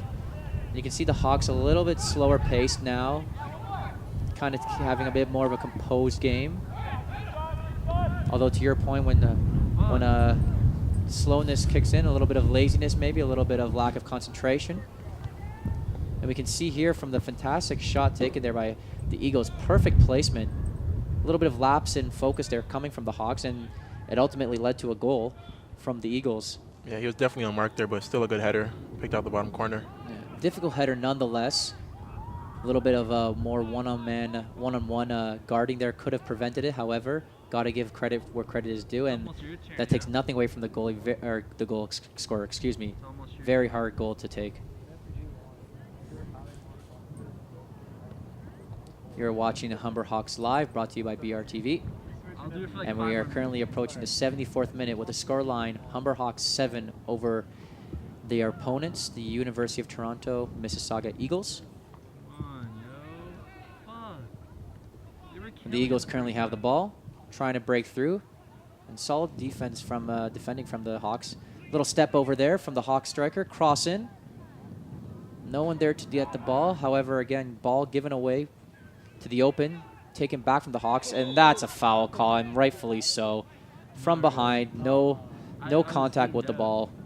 Potential goal-scoring opportunity. The Hawks are awarded a free kick just outside of the 18. Yeah, they could probably score from here. Again, great opportunity for a goal by the Hawks. Exactly where a free kick taker would want the free kick to be taken. Ref wants the ball moved back. No shaving cream here, unfortunately, listeners. This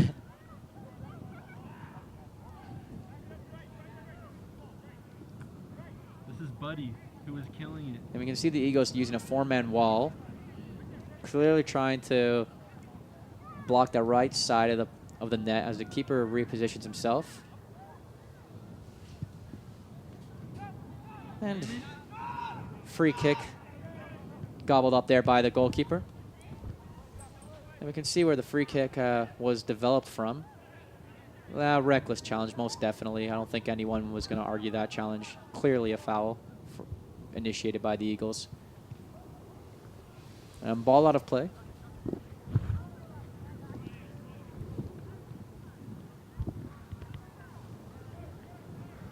Eagles ball, throw in from the Eagles.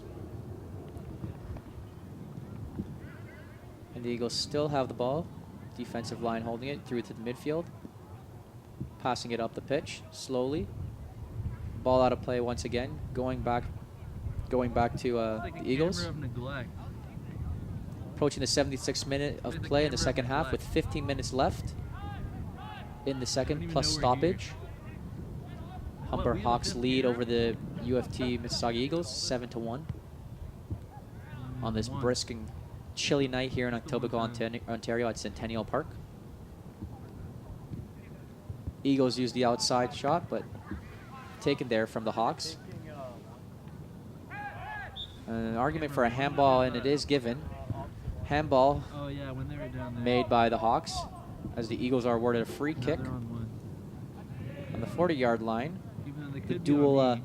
dual pitch, both a soccer and football specific stadium. No, it was good.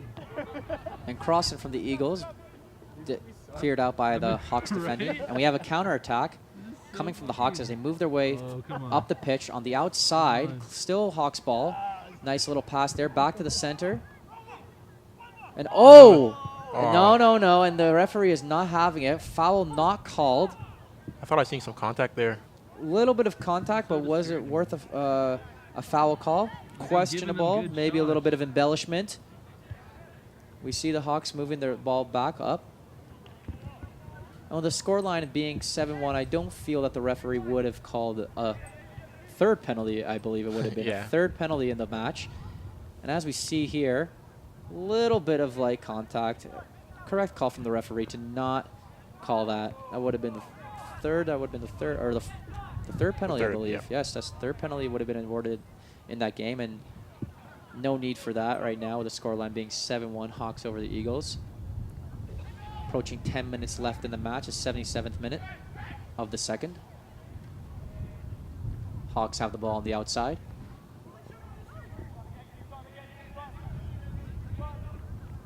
Hawks still have the ball. Kicked out. Oh, no, excuse me. Still in.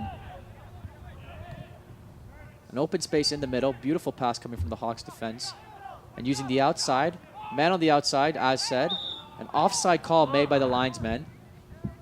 Difficult to see, especially on the run.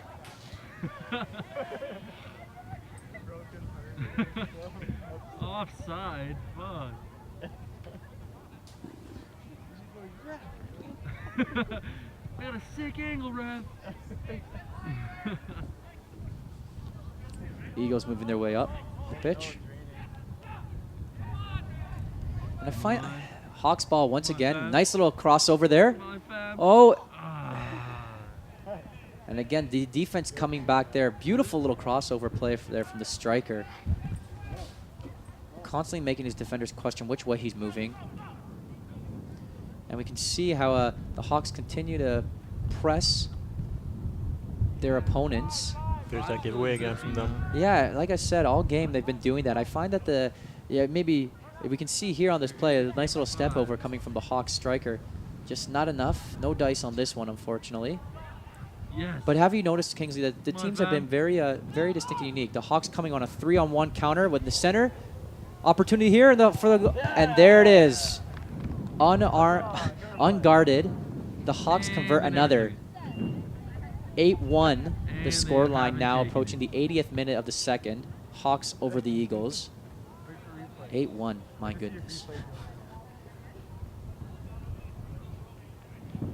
Although the scoreline has been up there, we do see great sportsmanship coming from the Hawks players. Once you're in that 6-yard box, you have to take a shot, Kingsley. We can see here on the replay as number 25 is there. He has to take the opportunity to shoot at that moment. All he could have done was he ran in as much as he can. Kingsley, being a player yourself and on the current squad, did you see this scoreline approaching during this game? Did you have a rough idea it was going to be a high-scoring game for the Hawks? No, I thought we were going to win, but not by this scoreline. Maybe 3-0, 3-1, something like that. Maybe 4 at most. But it seems like the team's is gelling a lot, and every player's in form. So, well, gelling would definitely be an understatement. I think the team's getting along great with an 8-1 scoreline over UFT Mississauga Blues. And to your point, it is a bit surprising. The Eagles, it is their first season in the OCAA, and they did have a pretty respectable record, 2-4-1 in last year's playoff spot. So that's not necessarily that bad, but tonight would indicate otherwise. And a clearance from the defense of the Eagles, close to being an own goal there, not that far from the post. Yeah, if it wasn't an own goal, that would explain their night all in one. Yeah, exactly. And forced out for a corner kick to be taken by the Humber Hawks. Coming in from the right side there, and we can see the corner kick flag just moving in the wind. All sorts of weather being dictated during this game. And a nice header, and oh my goodness, unfortunate goal conceded by the University of Toronto Mississauga Eagles. Oh my god, dude. 9-1 Hawks over the Eagles with 10 minutes remaining roughly in the game, and an unlucky goal right through the legs. Yeah, you never know what could happen off crosses, right? Absolutely. It was congested in the box there. We can see from the replay here how Hawks player completely unguarded, no pressure from the defense, and he just sent a bullet of a header low to the ground. And as a goalkeeper, when you're looking at the ball and that ball comes in at that speed, it is difficult, especially that low, to get your body down and grab that ball so low to the ground. Whether he could have charged the play and maybe punched it out for a corner or a clearance, no one will know at this point, but many talking points on that play. Seemed like he needed a little help from his defense. Absolutely, and I agree. The defenders were covering their players, so I did not necessarily expect the goalkeeper to come and punch it, but weak defending all around coming from the Eagles. Hawks have the ball currently.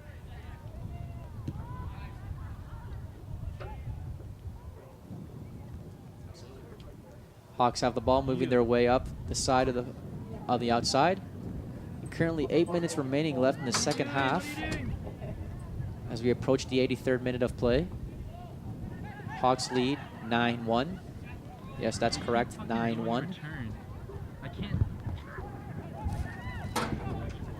And if Kingsley, the Hawks are to convert one more goal, that would be 2 back-to-back games where your team has hit double-digit markers in scoring. A 20-goal game in 2 matches, currently standing at 19 goals in 2 matches. What a number. I can't believe that. Definitely a good showing, especially right near playoff time. So hopefully we won't get goal lapsed. Hawks have the ball, passing it back and forth in the Eagles' end. Moving in the outside, a cross coming in from the Hawks. The Hawks intercept the ball from a clearance by the Eagles.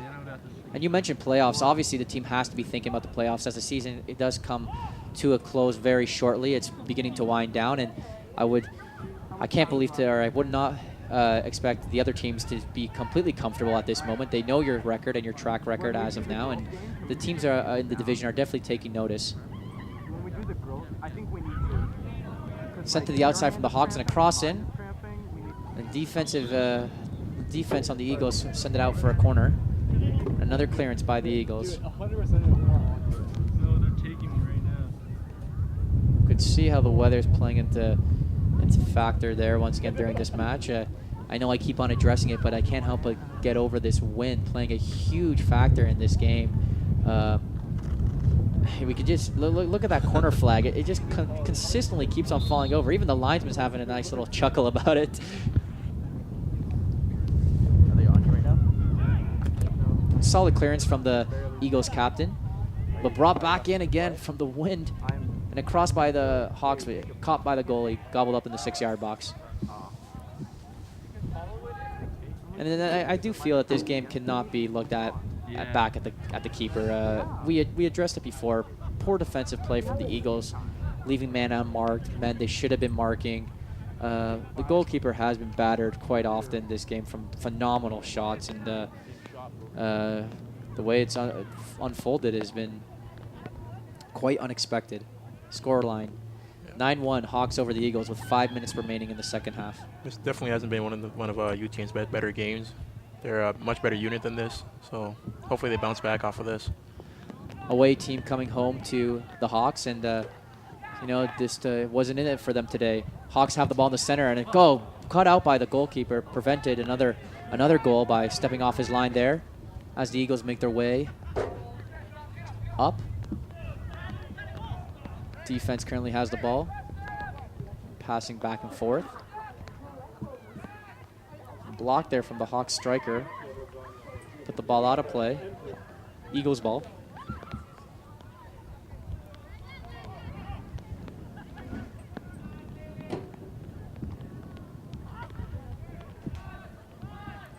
The Eagles just looking for that kick and run style of game at this point, sending whatever ball they possibly could up the pitch, hoping to run it down. Hawks have the ball now, making their way back up the pitch. Still Hawks ball. And ball out of play. Throw in for the Eagles.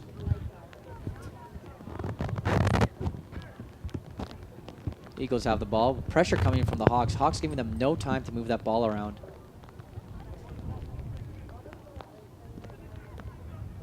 Nice little move from the Eagles there, beating out the midfield player of the Hawks. And sloppy defending from the Hawks, but sloppy good play from the Eagles once again. This ball's just bouncing back and forth at this point.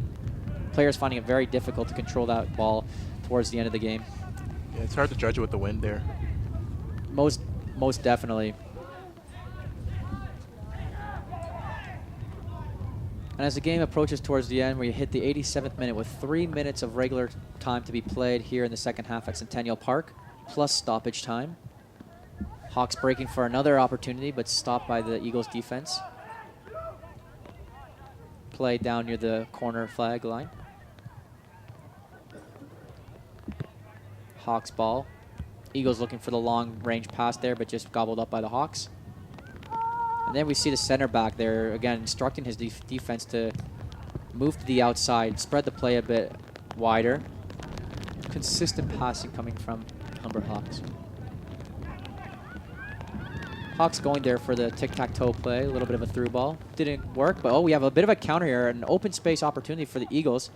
Number 6, Eagles captain, moving up the left flank, but again, ball given away and just taken back by the Hawks. Defense still having the ball. Eagles get the ball back, now moving up the field. Open space in the middle, switching the play.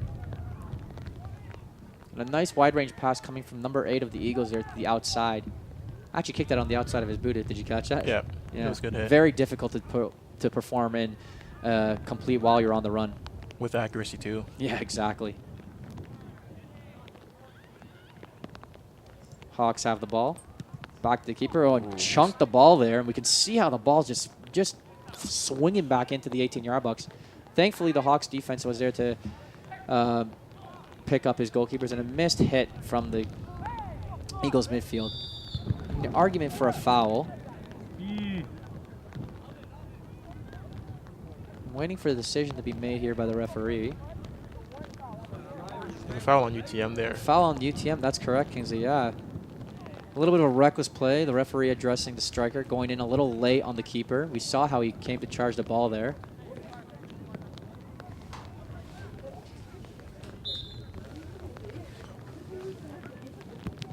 The Hawks clear the ball out to the outside. Great kick from the Hawks goalkeeper, right to the foot of his midfield.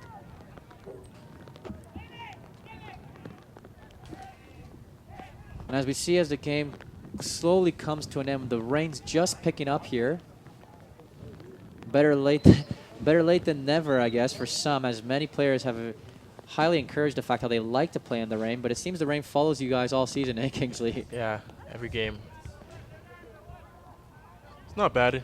Some players like it. As a defender, I don't because it's hard to judge bounces and skips. But for strikers, it's their heaven.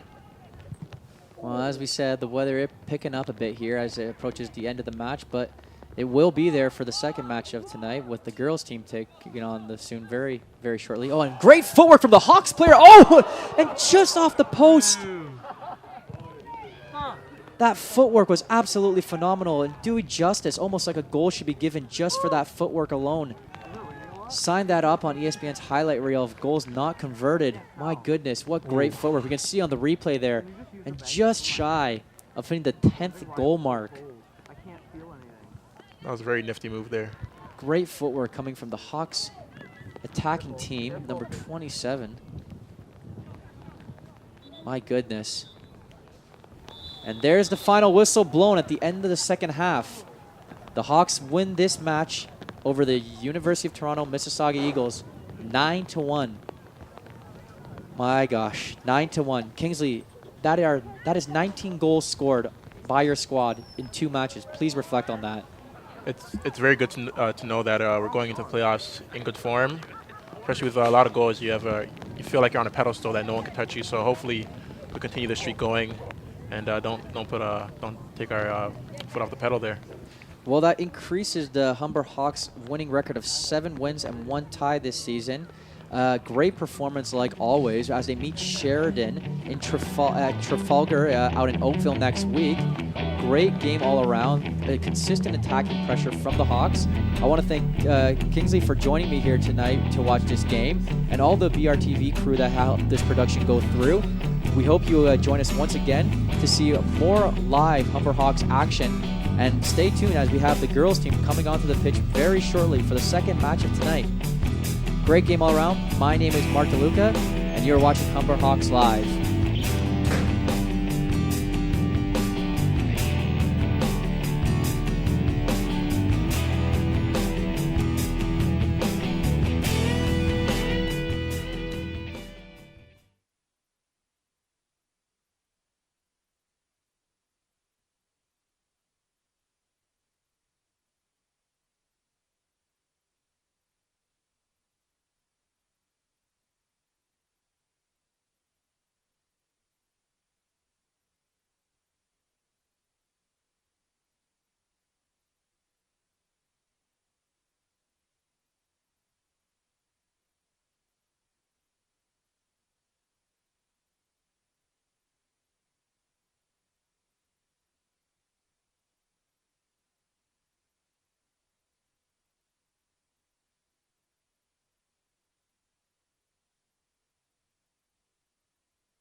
is Mark and DeLuca, and I have my co-commentator beside me, Scott Simpson. And tonight we are featuring the Humber Hawks women's soccer team taking on the University of Toronto Mississauga Eagles.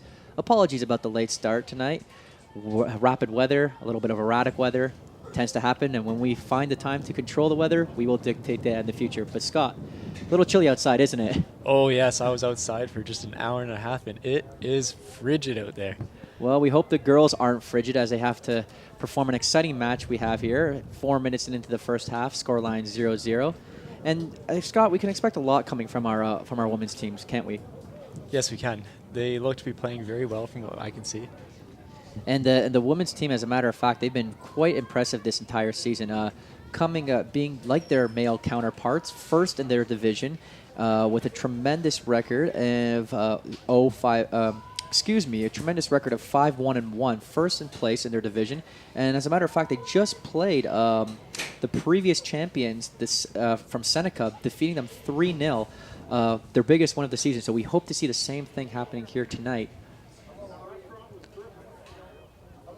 Ball's currently out of play. Oh, yes.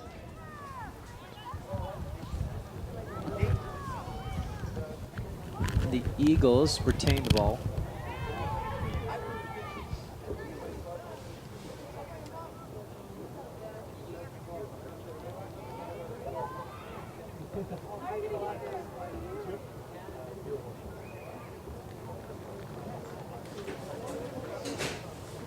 Humber's throw. Intercepted by UFT. A little bit of a slower game we have here, don't we, Scott, from the previous one with the men's team? Yes, the men were very quick, very accurate with their passes all game. Currently Humber's possession. Passing it to left flank. Up the left. I'm curious to see how the Eagles and the Hawks are going to perform. They've played a couple times this past season. As a matter of fact, the two teams played previously with a 3-0 decision over, as our journalists at Humber College like to classify as scrappy Eagles. I guess that's a bit of an indicator from the team. Can't we assume that they're going to be a little bit more scrappier than the others? Don't you agree? Yes, I would agree. You can tell just from the play that they're playing right now, they're being a little bit scrappy out there. And just in general, we saw a lot of long balls. I noticed the men's team had a very big component of their possession being in the possession game, while the girls, like the men, do use the flanks a lot. However, they do play the long ball and the high ball quite more frequently. However, though, we're only approaching the 10th minute of play, currently the 7th minute of the first half, so we still have a long game ahead of us to see what occurs. Goalie's ball for UFT.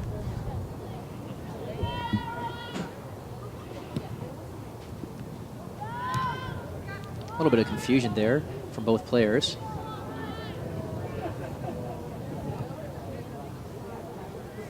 Wasted ball from the Hawks there, just intercepted by the keeper, I found. Humber was just not in the right place. Yeah, I'd say a lot of their players are still. I find the game to be a lot more central than the men's as well. We can see the play being a little bit more bogged down in the middle, not as open. You'll get spurts here that the play begins to open, as is occurring right now. UFT's throw-in. I'm interested to see how the Eagles are going to actually perform during the rest of this match. They have struggled this season with goal scoring. They've only scored 4 goals in the past 7 matches, and their defense hasn't been the strongest as well. Actually, the second worst in the division, allowing 20 goals in total. So hopefully the Hawks can capitalize on that weak spot of the team and pump in a couple of goals during this match.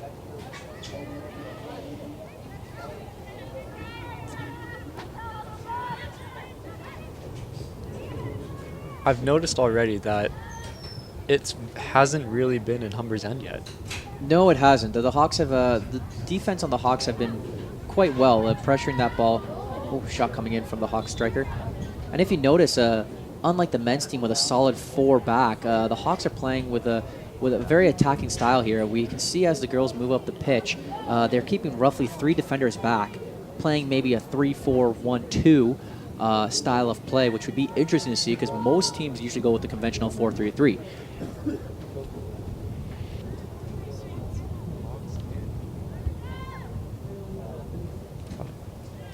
corner kick from the Hawks being swung in. Oh, and a goal-scoring opportunity there. A save from the UTM keeper. Very, very close on the line. Maybe we should go back to goal line technology there, Scott. Unfortunately, I think Centennial Park, that's a little bit too much of an investment for them. Yeah. Only FIFA and UEFA have that. Humber in possession again. Coming up to the 18-yard from the right flank. A crossover. Good defense by the Eagles. Offense could be a little bit better on the Hawks' part. I found this swinging at the ball there. Rather than just swinging it, maybe they should just chest it down, use the midfield, work the play up. We could see from that strike position there, we swung the ball. Oh, solid save from the keeper. That could have been a potential goal there. A little bit of a deflection. Good way for her to be on her feet and push the ball out for a corner.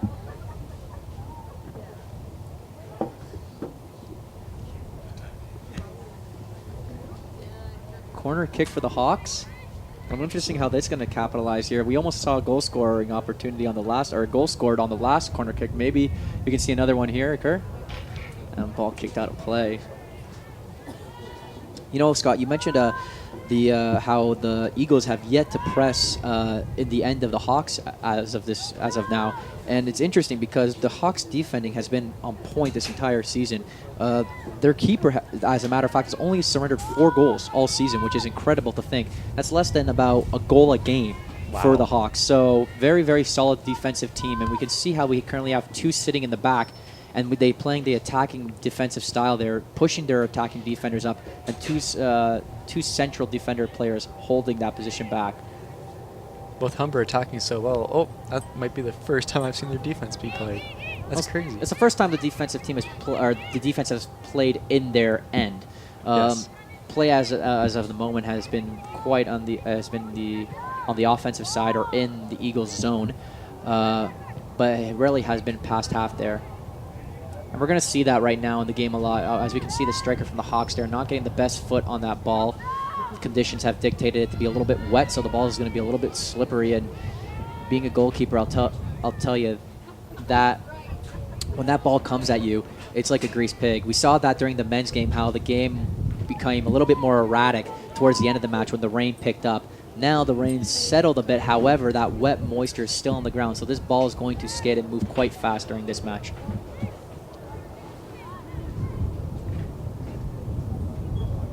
Humber is going down the left flank. Good passing.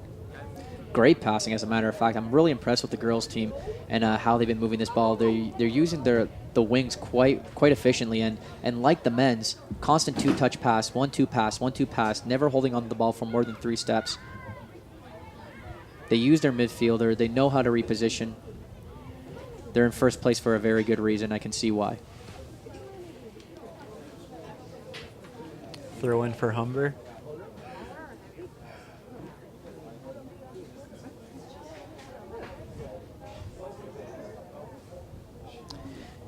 It's interesting to see them actually contest UTM. As a matter of fact, both the men's and women's team coming from UTM, it's their inaugural season this year in the OCAA division, which is neat because being a college division, you're actually integrating a university team. And, you know, with these inaugural teams, it's always interesting to see how they unfold with more experienced teams. Obviously, our girls' team, having been playing with each other for quite some time, have been taking control of this match, and I love to see how UTM approaches it being their very first season in this division. Different teams, different output.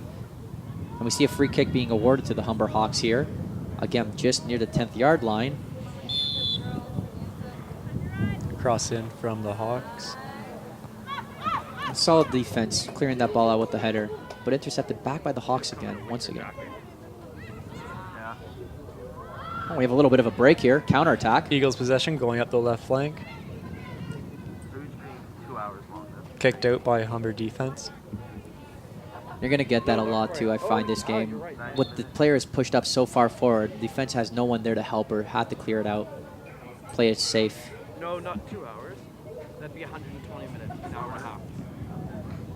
I had to think about that for a minute. Okay, something doesn't add up.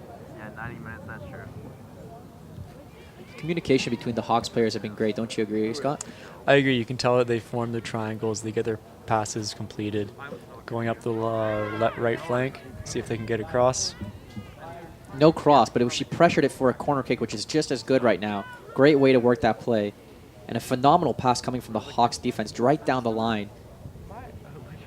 Both teams, the men's varsity and the women's varsity team, have been exceptional in creating those through ball opportunities. They're seeing those opportunities. The through ball has a very short window of time to execute it perfectly, and they've been doing that exceptionally well. Corner kick for Humber. Great cross. Oh, a miscommunication. Very, very fortunate call by the referee to call foul on the goalkeeper there. The keeper has to be there to punch those balls out. Ball being crossed in the 6-yard box and letting it fall back, absolutely inexcusable. You cannot do that. I'm surprised that ball's not in the back of the net and the scoreline isn't 1-0 already. All it takes is for someone to get the proper foot on it. She needs to punch those balls back and call that area, that zone, the 6-yard is her area. And with a ball like that, you can't have it afford to just drop dead center. It has to clear the ball out way better. Eagles throw in. Humber intercepts. See Back in Eagles possession. A little bit of pressure coming from the Eagles here right now in their zone. Haven't seen that as of yet. Solid foot. Wasted play there. Wasted play. Because he's actually nervous. So he's like, oh, they're just absolutely like he's trying to be so professional, but We see the Hawks again using that flank there just on the outside. Again, breaking in down the 18-yard box. See if they can have a shot.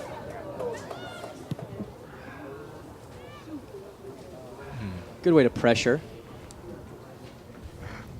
Goal kick. We can see here, Scott, from this previous replay here.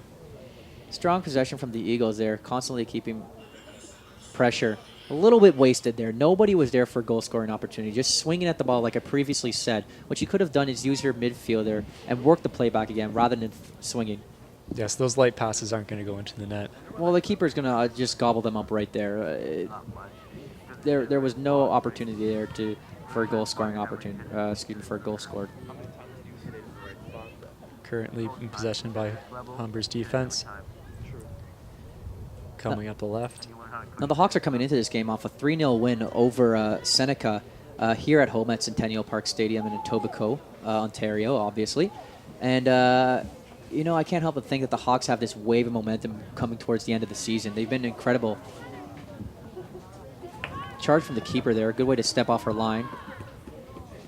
Both the men's and women's are first in their division. And overall, the girls have a 5-1-1 record with an average of exactly 2 goals per game, 2.0.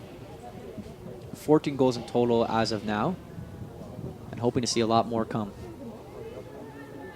Currently on right wing of Humber's possession. Seeing if they can get a foot on it. Good pass. Crossed over. Just not in the right position. And great pass. Great way to use the midfield there, just sitting on the outside of the 18, knowing when to commit. Eagles throw.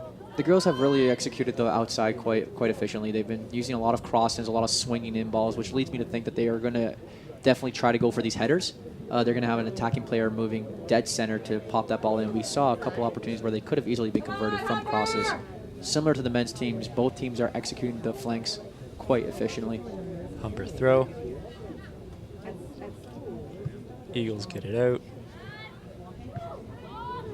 And there's what I was saying, Scott, exactly about those conditions. See how that ball skidded right off her foot and how quickly it's moving. That's wet grass, wet turf in this scenario, and you're going to get a lot of that during this game. Just can't get a grip on it. Slow, short, close passes is what the teams are going to have to do, especially these long passes will not work when it comes to a wet condition game.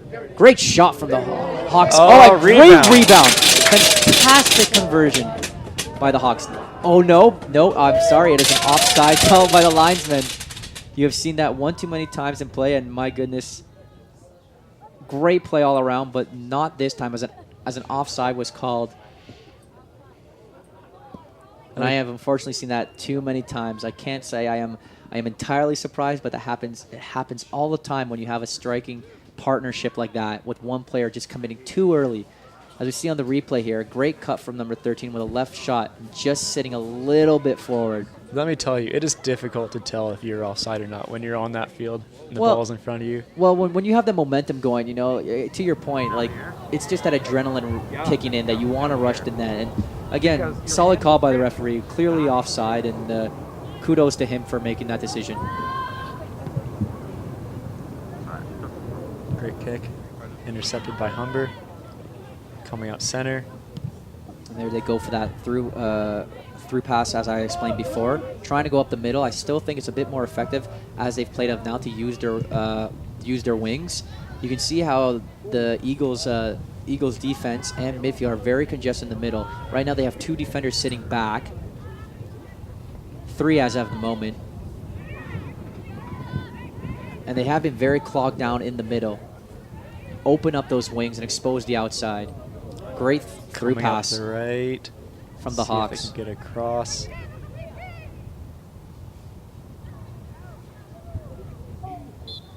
Just too many people on one person. All the white ones. Goal kick again Sorry, yellow. for the Eagles.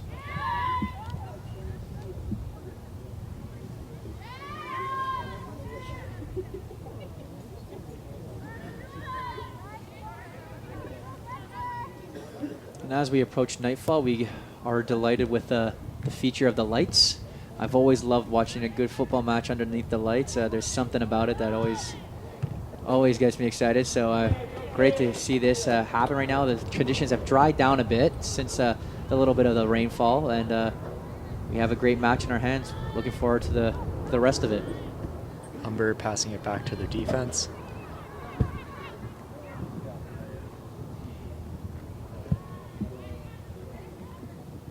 I find their two-touch game has also been quite on point, the Humber Hawks. Unlike the men's, where the men's were very controlled and they played a very strong possession game, passing game, 1-2 touch passes, the girls are very good with their feet. And that may sound a little cliche, but what I mean by that is that they're very good with two-touch passes, quick footwork, little cutovers here and there. And that's going to be great for them because it does throw the players off. They don't know which is the dominant foot. We can see the girls right now here moving, pressing, and she will release it very shortly. While they're in our side? Great opportunity for Humber. Still Humber Hawks ball. Crazy. Foul call for the Hawks. Free kick for the Eagles. And we got to give credit to the fans today, guys. We can see they're all currently sitting underneath us at the moment during these kind of cooler and wetter conditions. Today was only a high of 14, probably now around 10, if not less. But kudos to them and for sticking it out and supporting our girls here tonight at Centennial Park in Etobicoke. And as the weeks wind down and the season comes to a wrap up shortly, we're going to see the temperatures begin to drop. So definite great support from the parents and friends of all these girls.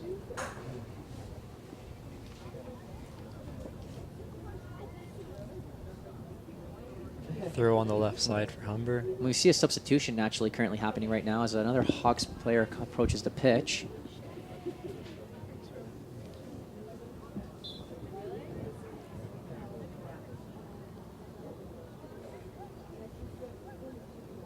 Throwing it up the left flank. Great throw in. Oh, just overcommitted. If there was someone closer to center, that would have been perfect.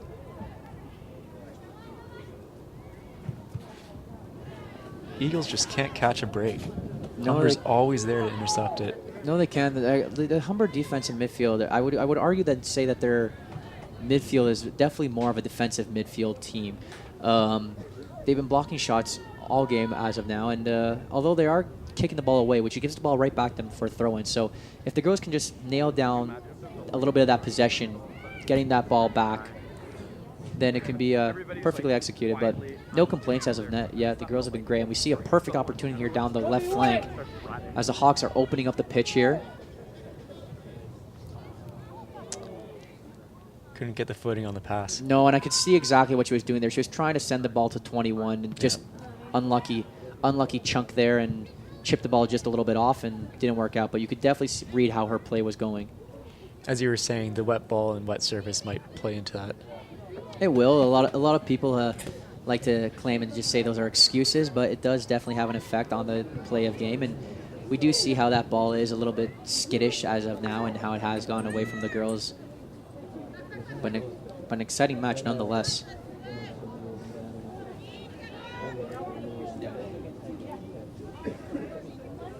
Still 0-0 when entering the 25th minute of play in the first half.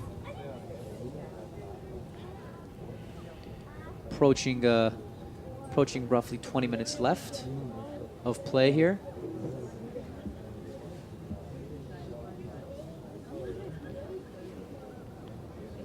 Once again, another throw for Humber. I love how the girls consistently change with the play too. You see the girls are not, at the beginning of the game, they were a little bit more bunched up in the middle, but the game has definitely opened up now. We can see how the girls move with the play. Ball possession is curling on the right-hand side. They follow the ball on the right hand. When it moves to the left, they follow the ball to the left. It's not congested anymore down the middle, and I'm glad that has changed from the very first point of the game. It was very congested during the beginning, but now the girls have opened up the pitch a bit more, stretching the Eagles' midfield and defense. Oh, a great opportunity here. Nice little flick from the Hawks striker. Pressing in. Nice pass. Center. Good opportunity. Phenomenal goal. Absolutely phenomenal goal. Great vision. Great vision from the Hawks. Down the flank, little center pass in. Nice tap in. Don't need to blast it. Great passing. Hawks See, that's lead all 1-0. it takes sometimes. It's just a proper placement, proper passing, and all you have to do is tap it in. Well, it's not even that. It's not even the passing, but more communication with the players. As we see on the replay here, look at that great pass to the center, and that's clearly from the outside winger. She could have very easily and selfishly taken that shot, but rather than that, she saw her player moving in the center, passed it off, one-time touch, low, hard, great goal all around.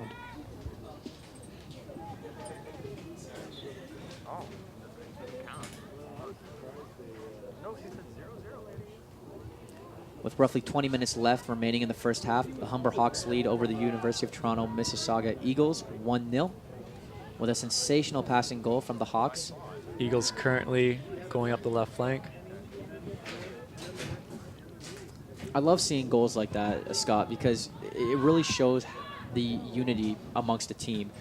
Many players, when you get in that heat of the moment like you described, will shoot and take shots. But like once again, we see the perfect passing here, perfect vision. She didn't even necessarily look. She knew that and expected there to be a striker there. It's just knowing where you need to stand and where your players have to be. Great goal. And that truly does resemble a team that has practiced, that knows each other. You're confident in the fact that I don't have to necessarily look entirely. I can just send the ball, and I know you're going to be there to tap it in. It's all positioning, all positioning. Currently, Eagles throw going up the right. Intercepted by midfield Humber. Going up the right flank. Great feed. Oh. And a beautiful goal. Nice little cut from the Humber striker, and with the left, sending it to the bottom left-hand corner. The Hawks lead over the Eagles 2-0. Goal coming in the 27th minute. Same goal scorer, as a matter of fact, Scott. And we can see here how she just gradually cuts back in, and with the left foot placing it perfectly. Take your time, take your shot. That's 2 goals for her this game, number 21, and I hope to see way more. Could potentially be going for the hat trick if she continues this style of play in her game. Oh, there we go. The score finally. Eagles coming up the right flank. Well, Scott, that goal actually deserves a lot more credit than it's given, because on the run like that, it is very difficult to place the ball low and hard. Most players would have skied that ball over or just shot it just short, but she timed it perfectly and on the run. You don't need to blast it. It's all about placement and her positioning once again. The girls have been doing this phenomenally so far this game. Humber's goalkeeper finally woken up. Gets to touch the ball a little bit. Yeah, it's always good to keep those girls focused, right? We saw in the last game how there were times where the men's team was using that defense and the goalkeeper communicating back and forth with each other greatly. Even though they never necessarily had to use their goalkeeper, they did pass back. And because there is something to say about that, right? You don't want your keeper being, too relaxed. You do want to have her or him, involved in the game. And it's great to see that the Humber's keeper has gone a little bit of action, keeping her focused, keeping her engaged. Humber's defense, passing it to the right. And they're shifting play, which is great too, using the entire field. Blocked by the Eagles. Humber coming up the right flank. Eagles keeper kicks it out. Great play. Now, again, we look back here at number 21. The veteran, as a matter of fact, Ashley Osario. She's the current striker and a fourth-year native of Toronto, playing exceptionally well for the Hawks, and beautiful goal. If she, like I said, we can expect great things for her, and what a great way for the veteran to kick off her team, right? Like, she's a fourth year and she's showing all these phenomenal skills for the young guns. Great to see Mrs. Osario performing well. Native of Toronto, very diverse team, the girls we have at the moment. Many players coming from Woodbridge, Mississauga, Vaughan, Oakville, as a matter of fact. So not entirely all GTA bound, which is always nice to see because you get a great depth of players, and the girls do experience different styles of play. They seem to be gelling quite well. Humber passing it back to their keeper. Coming up the right flank. And it's like I previously said. See, the Hawks girls know their team. They're using their keeping. They're keeping her involved in this game. Great work and passing from the Hawks girls. She should have kept Humber's midfield. Passing it back to their left defense. Crossing the field to the right flank. No, she was like a model. Was she? She made a lot of money apparently. Apparently she looked. Breaking away on the right. What happened? Just couldn't get the crossover. It seems to me that the Eagles are a little bit hesitant in attacking these players. At that opportunity, I'm a bit surprised why the midfield defense did not one of them committed to her. She was alone. She didn't have any support. So if they would have, lack of a better word, sandwiched her essentially, they could have avoided her moving up the field. But the Hawks girls have been very good in breaking through those openings. They have a lot of speed on their hands, so they've done it quite well this game. And I've noticed the Eagles stepping back a bit. Great cross by Humber. Got ahead on it, but A little unlucky. Again, she had perfect opportunity for a goal to be scored there, completely unmarked. However, ball just landed on the top of her head, and unfortunately that happens. The ball's just going to pop straight up, and we saw it happen there. So hopefully next time.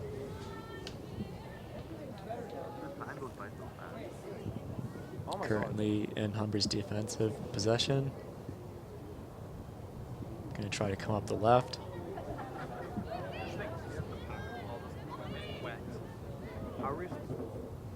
We've got to have some way of drying it with towels. Great passing by Humber. Unfortunately, it didn't follow through, but again, I do agree with you, Scott. It's just that the working and the passing during that last sequence there was phenomenal. A lot of the girls, which most players don't do, you noticed how the midfield, she turned her back to the net, which is interesting because most players tend to always look forward, but this team knows each other's back. They literally knows each other's back. They've been focusing on each other. They've been working and passing. And again, that sequence was maybe two touches pass in total. And this team is full of experience, and I think the girls are quite confident in how they play it. Thus, it leads to indicate their first place, why they're first place in division right now. Currently standing, we have a whole onslaught of veterans. Number 16, Emily Tirabassi. She's a midfielder. Or excuse me, she's actually a rookie. She's a first year. But Karina Vanderschaft, forward, fourth year. Brittany Verge, another midfield, fourth year. Alora Walcott, midfield, fourth year. Jade Wicklet Raj, fourth year. Alexandra Katsanis, a forward, fourth year. So we have many fourth years on this team that have clearly played with each other in the past, and it is showing. It's most definitely showing. Eagles trying to get it out of their end. And we see Osario again once they're now playing a little bit more of a midfield position at the moment, controlling that center.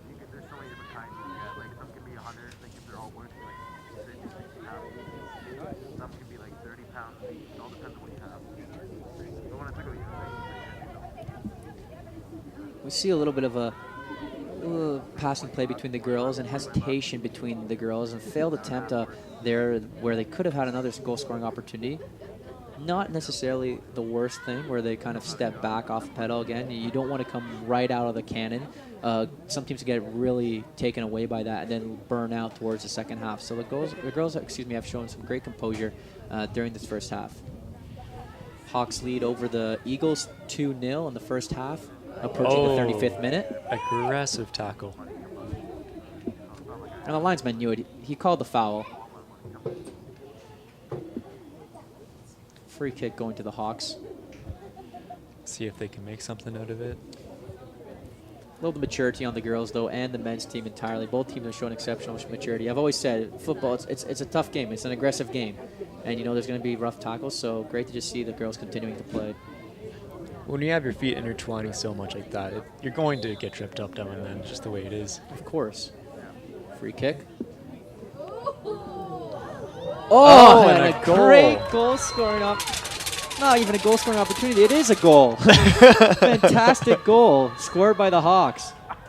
Very difficult goal to score. Was that Ashley Osario? I'm not sure.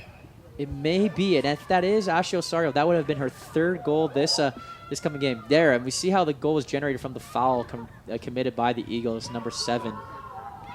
It ultimately led to a goal. And that was number 21, Ashley Osario. We have a hat trick hero here. That is a hat trick, ladies and gentlemen. Yes, number 3 of the match, scoring 3 goals in a span of 20 minutes. Ashley Osario, native of Toronto, Ontario, Canada. Great to see that. See if the Eagles are. Oh, Eagles are feisty, trying to come at it.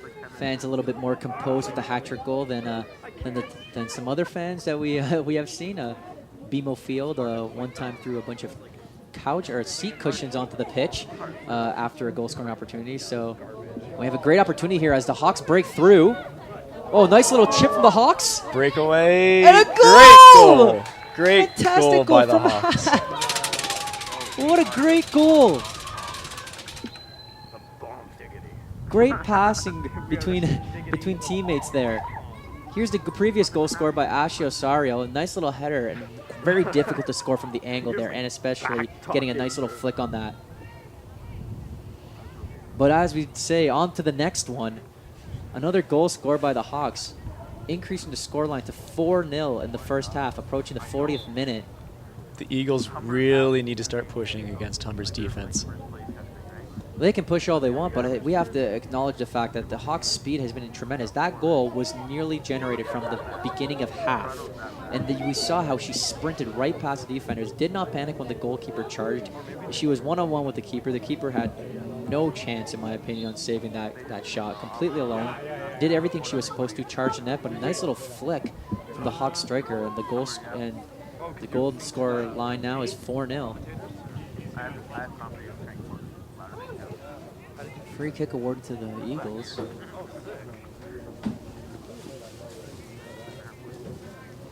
We can see here on the replay, nice little flick from the Hawks striker, perfectly worked in, and a nice little pass. Don't need to blast it. Nicely placed finish. Great Coming goal. up the left flank for Humber. Great passing.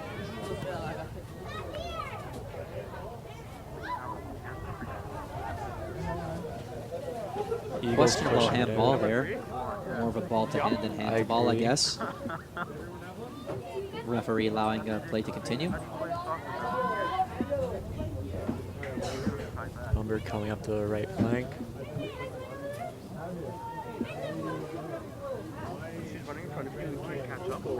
Humber is not shy of taking their time, going back, passing it around. Well, there's no rush at all. There absolutely is no rush left. With about 12 minutes remaining in the first half and a 4-0 scoreline, if I were the girls, I would completely take my time. Don't rush the ball. Keep possession. Keep the ball. Play a little bit of keep away from the other team, and everything should be fine. If the girls continue to play this game the way it is, there's no reason why they should not win this match. They've been phenomenal. And give credit to the Eagles, though, as well. The Eagles have been pressing the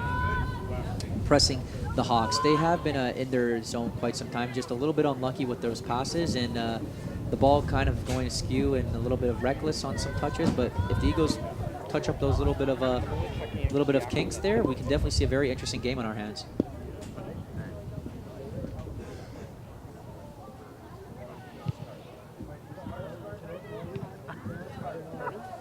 Eagles throw in once again.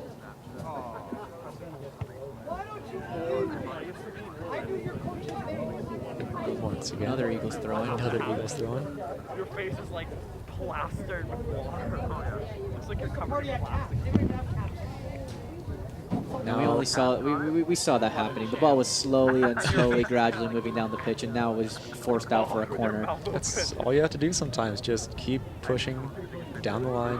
Oh, there's some teams that actually focused on that, and it's surprising how effective it is, that style of play, just constantly clearing the ball, moving slowly up the pitch for throw-ins. Remember, there's no offsides on a throw-in either, too, so we see the Hawks countering here.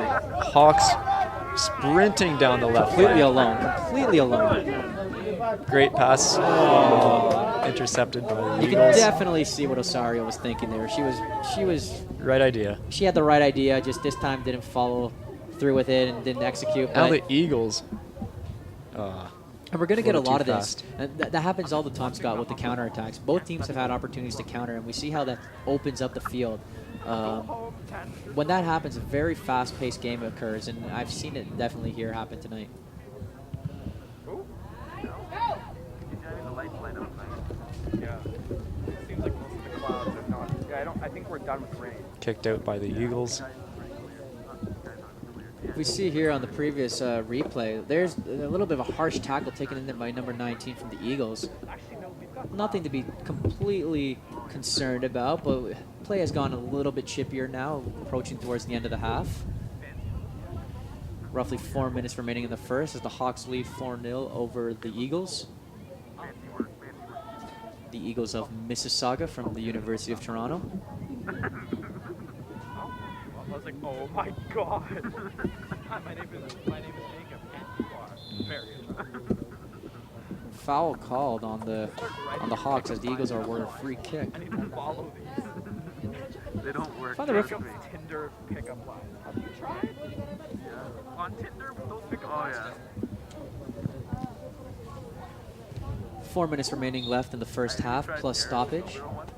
The referee has been very whistle-friendly this half. Don't you agree, Scott? I do agree. There's been a lot of fouls called, a lot of whistles blown, which isn't necessarily great. I like to see the girls have a little bit more flow to the game. Too much stoppage becomes a bit irritating coming from the viewer's standpoint. But things have been clean, and hope it continues into the second. A free kick for the Eagles. See what they can make of it. Shot on net. Very well taken shot, as a matter of fact. And you know what? In these conditions, go for it. The rain has let up a bit now, but with the grass being so wet, you can definitely get a nice little skid from a shot like that, have the ball drop just outside the 6-yard box, and who knows? It could be a goal scoring opportunity there. Take your chances, and nice shot from the kicker. But good way for the goalkeeper to gobble that ball up.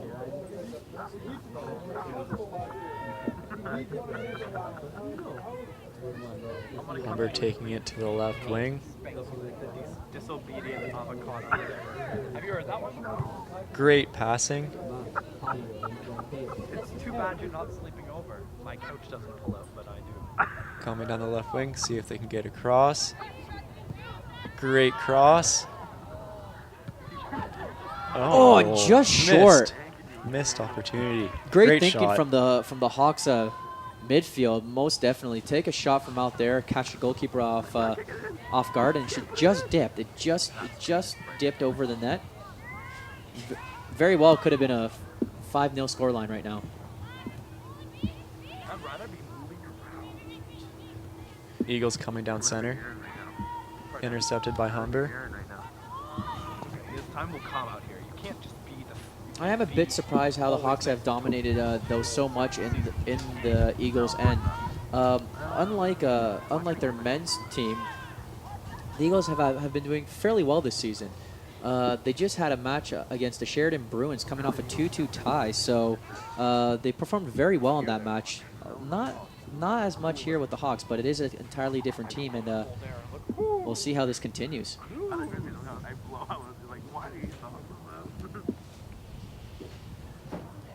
We can see from this previous replay the Eagles look a little stationary, a little lax just watching the Hawks attacking midfield move up the pitch.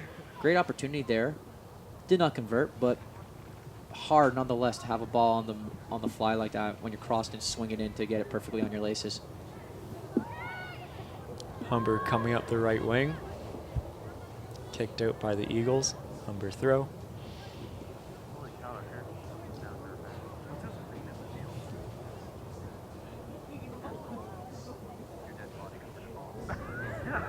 Great throw. Now I'm just making the shit up. And I find the girls teams have been the girl team, excuse me, for the Hawks have been great with their short game. They do like to work in threes and pass the ball currently around. However, we'll have to wait for more of that because the whistle was blown at the end of the first half as the Hawks lead 4-0 over the University of Toronto Mississauga Eagles here at Centennial Park Stadium. Scott, thoughts on that first half? I think that clearly Humber is being successful with their passes. They have possession of the ball, I'd say, almost 90% of the time. Well, the girls are having fun, and we definitely can see it on the pitch. As we continue, for the Hawks lead 4-0 over the Eagles here at Centennial Park.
Thank you once again for joining us here live at Centennial Park in Etobicoke, Ontario on this chilly October evening. My name is Mark DeLuca and my co-host is Scott Simpson, and we are showing you today the Humber Hawks women's soccer team taking on the University of Toronto Mississauga Eagles. Scott, how can we not talk about Ashley Osario, She veteran has player on been the team? killing it. Absolutely. She has scored 3 goals this game as of now. Hat-trick hero, as a matter of fact. Veteran from the team, native of Toronto, Ontario. She's been incredible. She's been showing her presence, and we can see it right here on the clip. Very, very animated player. Very good on the ball. We can see how she has fantastic control. Great placement with the left foot. Very difficult to do on the run, as a matter of fact. She knows how to play soccer, and she does it well. She's always there. Like, whenever her team needs her, she's there. They can bounce it off her. She knows where to place the ball, knows where to be to receive it. Just all around great player. And why sugarcoat it, right? Absolutely. We can see her having a little bit of a dance-off right now. She's into the game, and she's feeling it. Why wouldn't you be? With 3 goals on your name, all coming in the first half, I think we can expect a lot more coming from Miss Ashley Osario. You're right. I wouldn't say it any other way. Anything better. Just keep on doing what you're doing. The girls are currently leading the Eagles 4-0. And we have a great second half on our hands. Staying warm, staying cool and collected. And kickoff is just about to kick off as the girls approach the pitch and make their way back onto the field for the second half of this match. Hopefully the Eagles can come back with a little bit more confidence, I would say. Well, the Eagles have been very relaxed in my opinion. They haven't shown the tenacity as much as the Hawks have. They've stayed back a bit, haven't pressured the Hawks as much. They can be a little bit more aggressive on the ball, and maybe we'll see that in the second half. That's what the halftime's for. The coaches to talk over their players, maybe readjust new formation.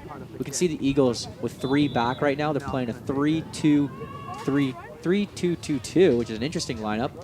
I apologize if it's changed a little bit over time, but as of now, that's the position they're sticking with.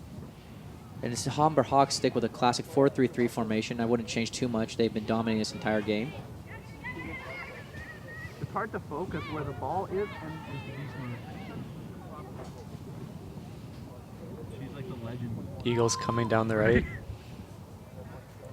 Speaking of the Devil, a little bit more aggressive, just as I said it. Eagles are not giving the Hawks as much time, and with a team of this caliber, you have to do that. You can't give them time. If you give them time to pass the ball around, they'll just capitalize right over you. Eagles throw. Coming up the right flank. Humber intercepts. Great and sight. cross it. Absolutely fantastic pass coming from the Hawks defense. To get it right across the field, right to your player's foot. And Perfect. great control. Thank you for pointing that out. As a matter of fact, Scott, you're absolutely right. Great control. Great pass, better control.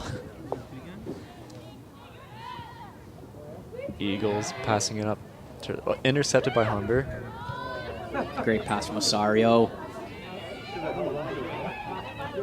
And there's where we see a perfect example of how the weather plays into factor a bit there. Solid charge from the keeper, but not getting a hand on it as the ball slips out of her grip and pops out.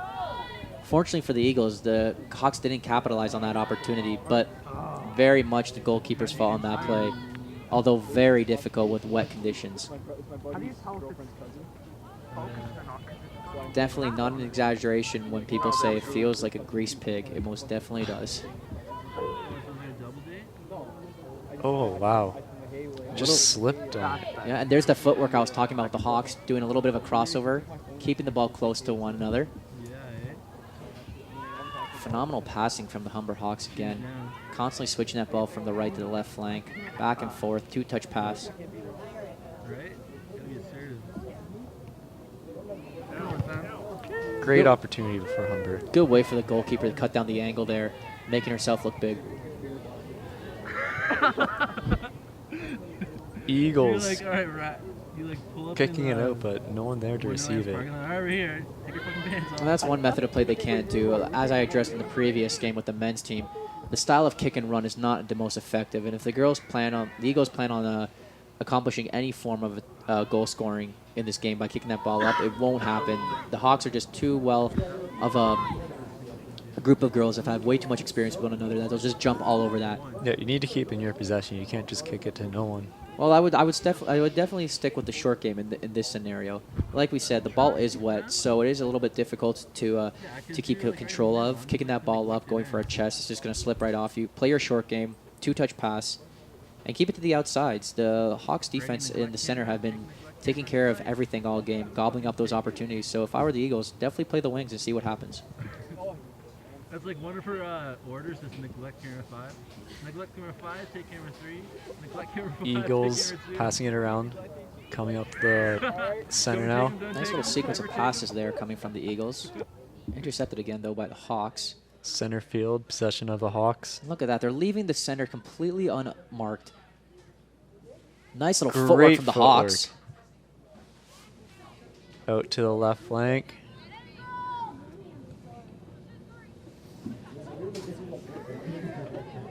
Humber passing it back to center. There's Osario. Intercepted by Trying the to go for the Eagles.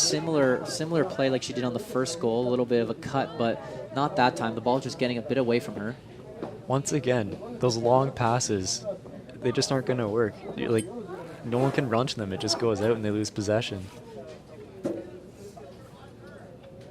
It's not even that the long passes aren't working. It's that when you let those passes go, you have to look ahead and see where the player is going to be going, not where the player currently is. And the girls are doing a bit of that. Great passing from the Hawks. The Eagles tend to be passing the ball a little bit too much to the player rather than where the player should be going. You have to think ahead of time, right? You have to look at where your player is going to go, not where she currently is. And those long passes, unless they're not done properly like that, they'll just get a roll away from you. And we've seen a number of times this game how the ball has just gone out of play for a corner or throw in. And it is quite slow. It does not it's not effective to the flow of the game. Great pass from Osario. Great opportunity. Oh, just over the crossbar. A little bit too much power on behind that shot. Goal kick for the Eagles.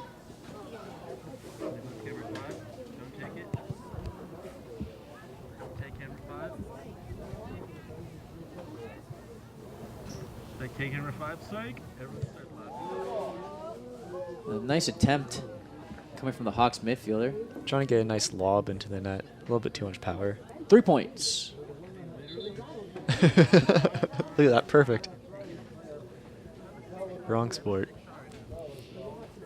May have the same name, but not in the North American context.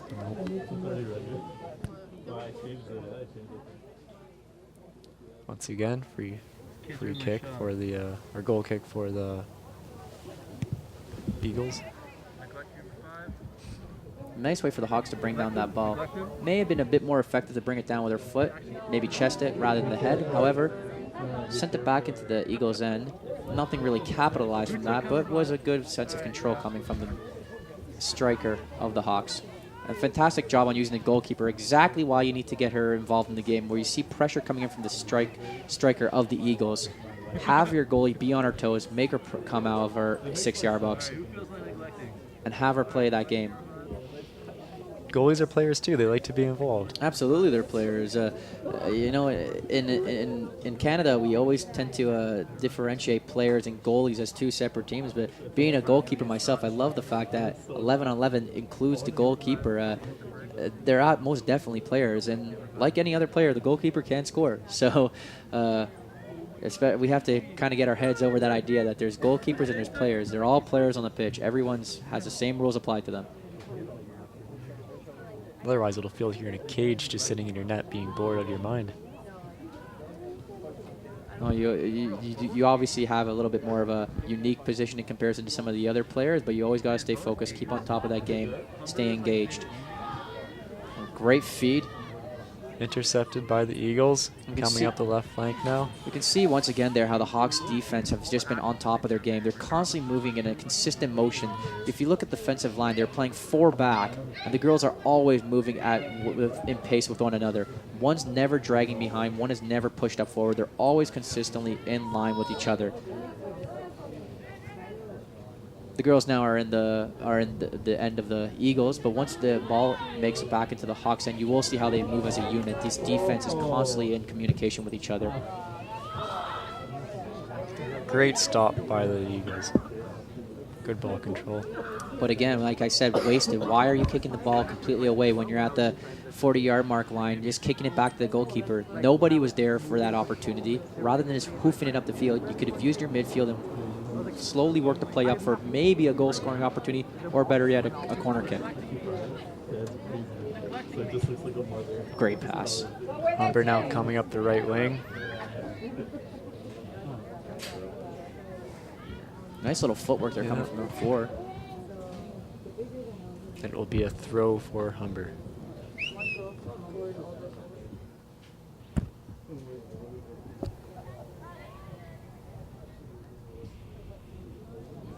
Humber coming to the right wing, crossing it in. Very well crossed.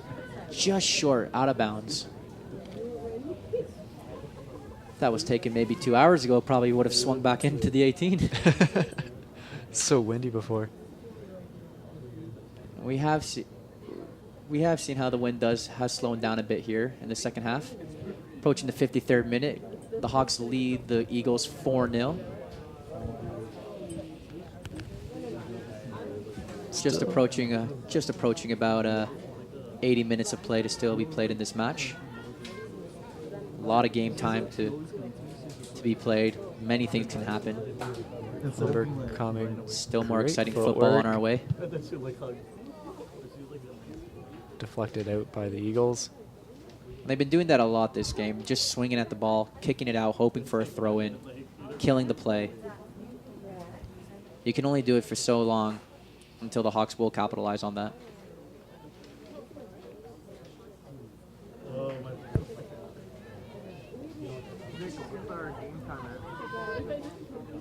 Just outside the 18. Hawks taking Oh, a great shot! Great goal. What a fantastic goal scored by the Humber Hawks. Outside the box. Beautiful placement, low right corner. The goalkeeper's left. Phenomenal goal. Somebody call ESPN because that's going on the highlight reel. My goodness, what a goal. Goalkeeper didn't even know what was happening. Call ESPN because that's going on the highlight reel. Came out of nowhere. Dead. Jeez, you know, it went right through the defensive line. The defense didn't have any time to kick the ball there. But all things considered, what a strike. The Hawks have been completely on their game, dominating over the UFT Mississauga Eagles. And that both men's and women's teams have been quite impressive. That goal was spectacular. Honestly, the amount of timing and precision to get that ball in that corner where it was placed is phenomenal. Humber going up the left wing. If I had to pick a play of the day, that was most definitely the play of the day. Another! Once again. Another goal scored by the Hawks. What about that play? That was great passing play. 2 back-to-back beautiful plays. As you see here on the previous goal, from the current goal scorer, just outside the 18, and a rocket of a shot to the low corner. If you can do it once, why not do it again? Exactly. Hawks lead in the 56th minute, 6-0 in the second half over the UTM Eagles. Eagles. They have been on their top game, and we were discussing this in the first game with the other color commentary that, you know, you just have to take shots. Coaches constantly encourage their players to take shots. You never know what's going to happen, and the girls have easily proven that theory tonight's game. They're firing, they're taking shots, and they're scoring goals. Everything from properly placed passes to just hoofing it in from outside the 18-yard box. They are working as a unit, and it does indicate and show why they are currently first in the league. The girls know each other, they're working well with each other, they're gelling, and I expect great things to come from this squad in the future.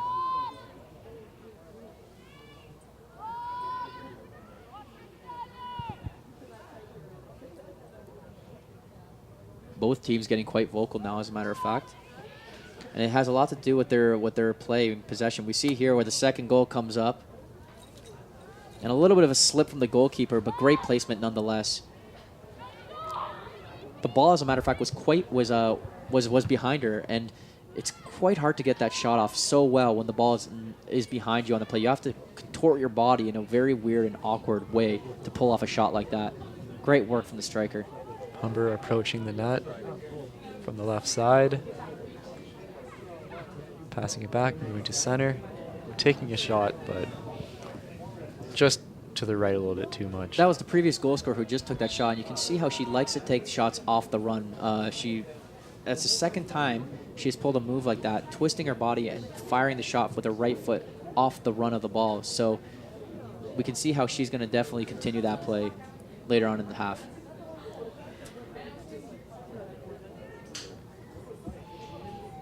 Goal kick for the Eagles.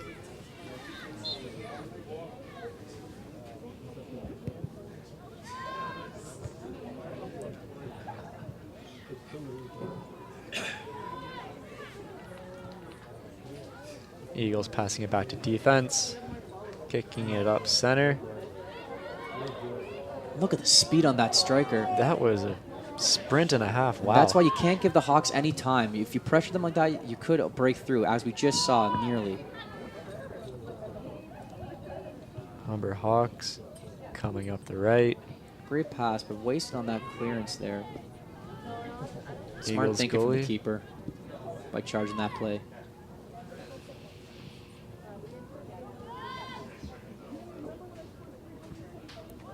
Eagles going to try to come up the left. Passing it back to center defense. Notice how they're playing the ball a bit more on the ground now. Clearly the long balls and the high balls weren't working, but this may have changed their game style a little bit. You can see here how before the Hawks were just penetrating that defense. As a second goal came up here. A little bit Wicked unlucky goal. from the keeper. A little bit blocked by her defense. I don't necessarily blame her on that. Most likely should have had that ball. However, little slip here. Unfortunate. Eagles are coming up to the Humber goal. Just kicked out. Well, like I said, they need to pressure the Hawks. They need to pressure the Hawks. It's the only way they're going to break through their line, make them get frustrated. A little bit of congestion, a little bit of miscommunication from the Hawks there. You have to pressure them. Don't give them the opportunity to work that ball. Solid defending from the Hawks. However, it is pushed out for a corner. Great opportunity from the corner for the Eagles. See if we can make something out of it.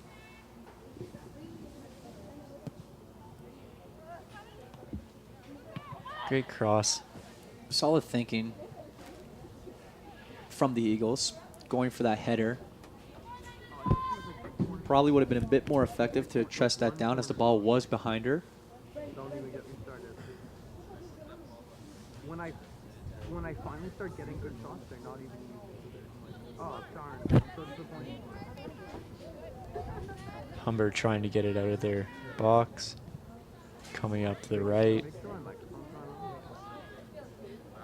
Yeah. Tough pass there. You can see Osario towards the end of the sideline waiting for that pass. She just wants to break through and beam past these defense. There goes Ashley Osario, the veteran. A nice little back heel. Oh, but just out of play. Just can't catch up to it. Well, you can't perfect everything, Scott. 3 goals on the night. It's good enough. Always Still room enough. for improvement. Always can get better, but she can definitely walk away from this game proud. Getting a hat trick and definitely making a huge influence on the team in the first half.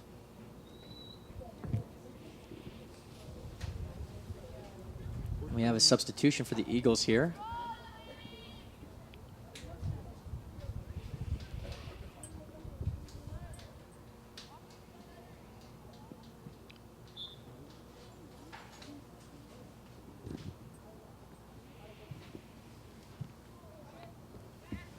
Humber bouncing it around. And we notice how the Eagles they've actually have changed captains. The Hawks have the Hawks have changed captains, switching armbands during this match, and similar to the men's team. As I was speaking to one of the men's players they actually rotate captains. They don't have one concrete captain on the squad. Some teams may have 3, some may have 2, and which is good to have that diversity of players, giving a different perspective from different positions on how the team's performing. So nice to see that the Humber Hawks are having multiple captains on their team and switching it between the core 3 or 2. Potentially a flick there. Almost an own goal almost an own goal there. However, the keeper was on her game, coming out and preventing that from happening. Humber now coming up. Intercepted by the Eagles defense. Passing it up center. You can see how the Hawks are closing down that center. The Eagles are trying to push through the middle. However, that midfield is just closing them down, not allowing them to go through. We see the Hawks getting the ball back now.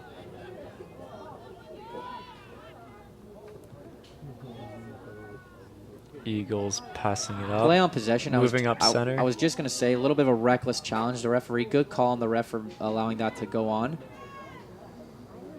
A little late on the tackle there coming from the Hawks. Humber coming up, moving into center. Phenomenal passing it up pass. the left wing. Currently 1-on with the goalkeeper. Slow down though. Great work from the Eagles defense, been getting back there in time.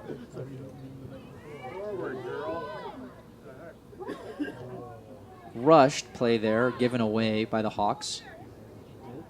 Humber now coming up the right flank.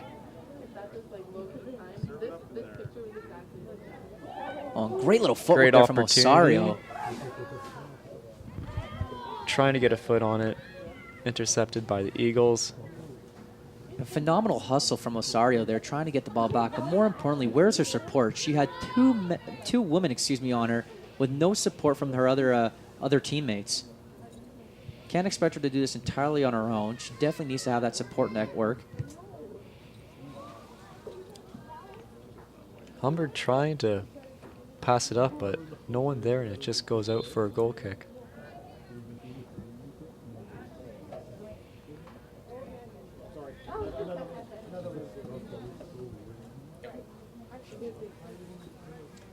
And as we currently approach the 65th minute, scoreline, Humber Hawks leading the University of Toronto Mississauga Eagles 6-0 with roughly 35 minutes remaining in the second half. Both teams have been tremendous this game. Very low scoring from the other opponents, as a matter of fact, Scott. It's not that they're just winning; is that they're clearly outscoring their opponents and their other teams and the other teams playing them. Haven't been scoring goals either. So what we have are two squads here, both the men and women's teams, scoring plenty of goals and having a strong defense, which many would indicate are a great recipe for championship squads. There has to be something in the water at Humber. I would concur as well with that. Just great soccer players coming out of it.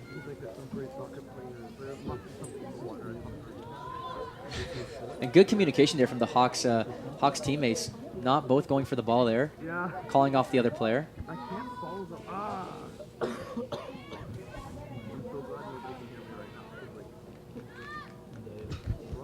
glad nobody can hear me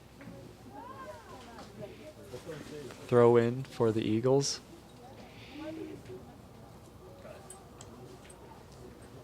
Almost approaching the 70th minute mark.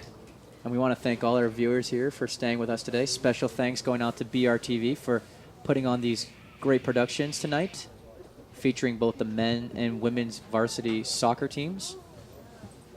It's a chilly one outside, so all our men and women out on the pitch with the camera crew, toughing it out. Kudos to them, and a special thanks up to a phenomenal team.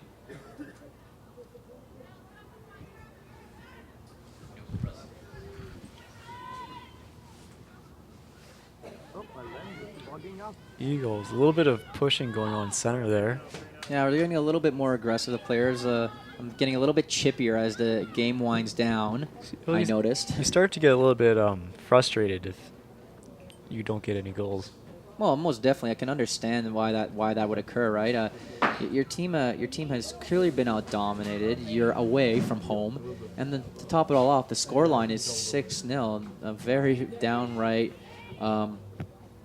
obvious goal score. A very clear indication of which team is the better one tonight.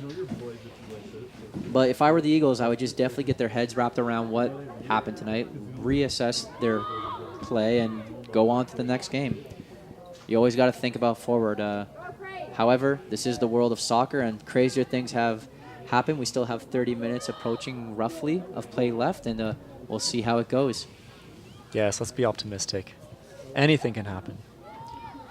Being a Toronto fan, that is most definitely true. A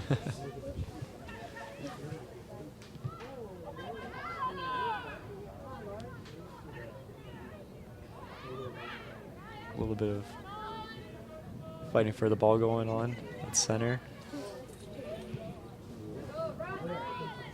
I can't believe we have 30 minutes left. Great pass from the Great pass Hawks. by Humber. A little bit too much there, although it may still. Oh, and we have. Oh.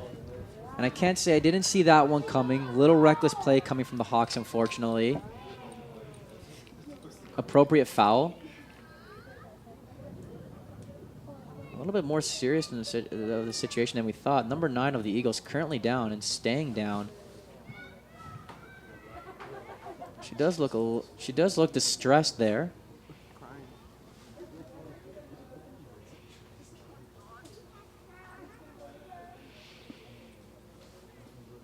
And hopefully everything seems to be okay. We never like to see players go down, and as I said before, it is an aggressive game and there will be contact. However, To be honest, I didn't catch what quite happened there. She is holding her face and stomach there, so it would be clear. I would hope to think, or not hope, but I would guess that she seemed to have got the wind knocked out of her, which is most likely the obvious occurrence there. Oh, yes. And she did hit the ground quite hard. Don't forget, this is turf they are playing on, so probably just got the wind knocked out of her a bit there. Hopefully everything will be all right. Just have her walk it off a bit. Not the most aggressive of tackles, but that's all you need, Scott, right? Just a little slip up here and there, and it could end up being worse than it actually is. Just the wrong fall onto your side, that'll do it. Yeah. And like we see once again here, the foul committed. That was a hard hit onto the ground for sure. And there is a big difference playing on turf and grass. Obviously, this home field for the Humber Hawks here at Centennial Park is a turf pitch, and it does dictate the game a bit, and it is a lot harder than most. So falling down like that will have a certain impact, but she seems to be all right, and she's back up on her feet, walking off the pitch. You can see from the referee indicating for a substitution, which is probably the smart decision. Give her a little bit of a breather. It's hard to play if you can't breathe, that's for sure. Most definitely. We've seen number 17 approaching the pitch, coming on. 30 minutes left in the second half, with the scoreline being Hawks 6, Eagles 0.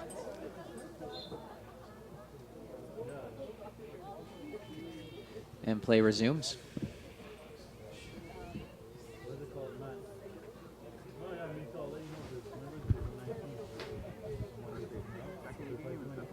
Humber taking a shot, stopped by the keeper. I believe that was Osario who actually took that shot again, and at this point, why not, right? Might as well if you can see the net and take a hit. Your team's up 6-0 in the 71st minute. I would definitely take this opportunity from the Hawks to practice maybe a couple of plays worked into into practices, maybe a couple set plays, get a couple young guns out there and see what they can give to the team in the future. Humber passing it back to defense, crossing the field, intercepted by the Falcon. Yeah, wasted pass there. And you can see how this is going to... Oh, Great charge from the keeper there. great save. But like I said, wasted pass from the Hawks there. Nearly allowed them to convert another goal. A little bit of a miss up there. Opportunities. A little bit of for the Eagles. miscommunication there. You could hear the Hawks defense yelling, "Pick it up!" Although miscommunication from both ends. Swinging at the ball there, and now they've just generated a corner for the Eagles. In the 72nd. Eagles taking the corner. A lot of people falling down then. They'll still have possession of the ball. Kicked out by Humber. Will be another corner kick. Don't take any chances. Solid defending there.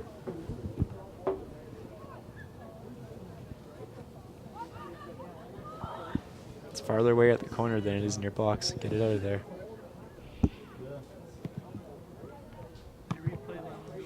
Ball going way up in the air. Solid clearance from Humber.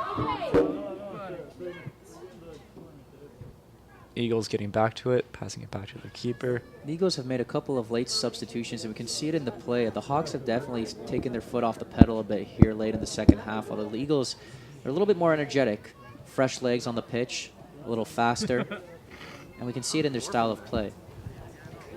And they're eager for that goal.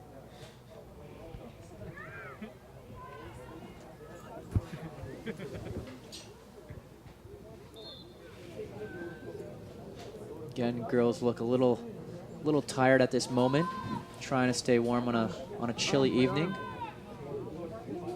And there we see Ashley Osario, what it looks like to be her family, pulled off the game in a definite great game for her. 3 goals tonight. She can sit down and be proud about herself as she was subbed off, playing a majority of the game, a good 70 minutes of it. Yeah, she can take a well-deserved rest after that. Most definitely. Great game. Fantastic game. Humber coming up the right flank. Kicked out.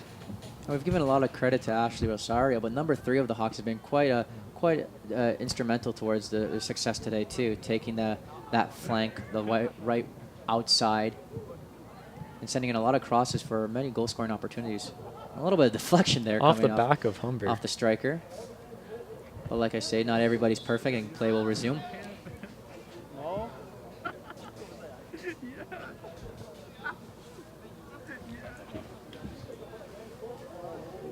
As the Eagles goalkeeper waits for the goal kick to be taken, we approach the 75th minute with 15 minutes left remaining in the second half, plus stoppage.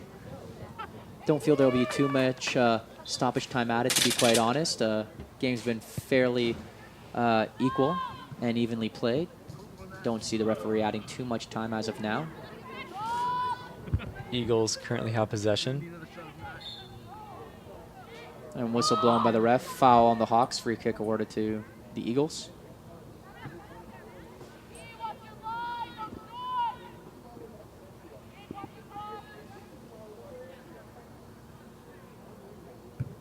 Crossing it across the field.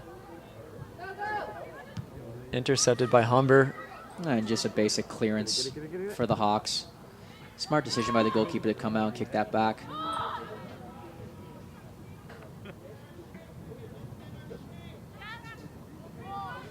I've been really impressed with the girls' possession this entire game. Their footwork has been phenomenal.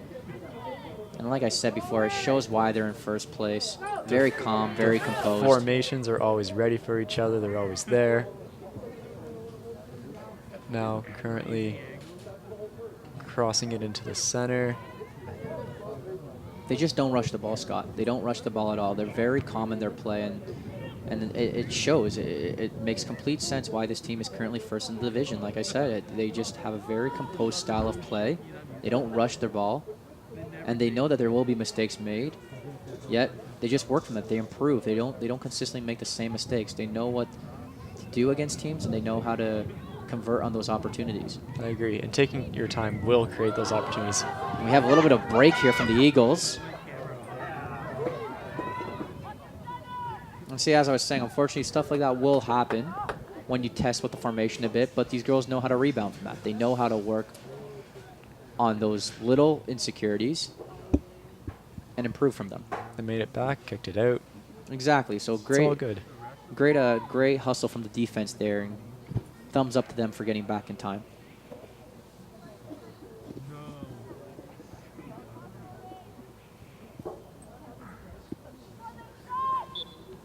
see a substitution made there by the Hawks.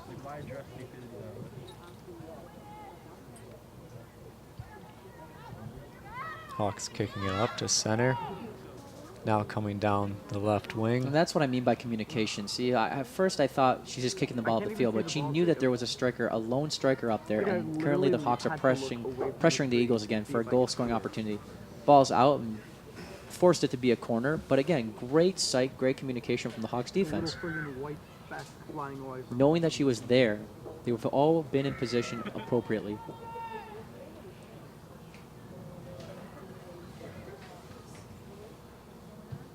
Great cross. Got a foot on it. Just wide to the left a little bit too much.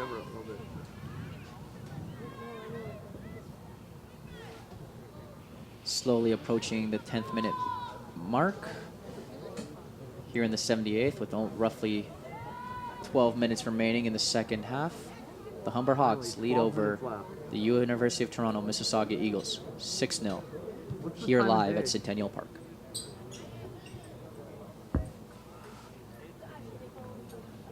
Not that bad. Throw in for Humber.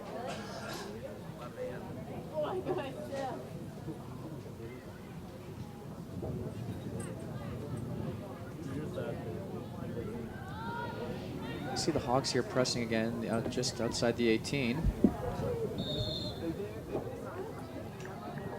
Free Free kick. kick, for yeah, Humber. awarded to Humber. This is a great opportunity here, just outside of the 18-yard box. A couple feet ahead of it.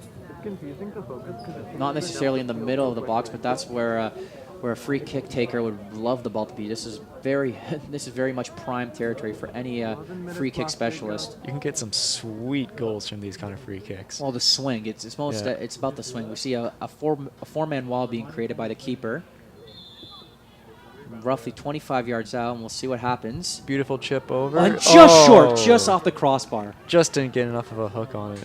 And like we said, Scott, see, great opportunity there. It's a free kick taker's dream to have a ball placed exactly at that point on the pitch, and it was nearly converted. Pardon?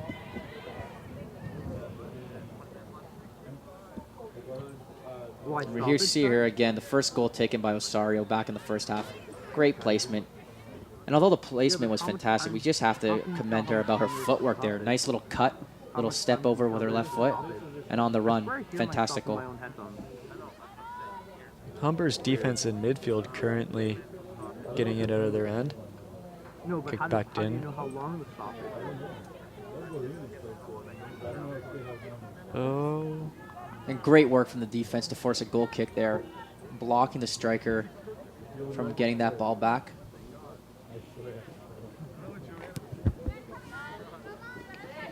And we've officially hit the 80th minute mark with 10 minutes remaining in the second half.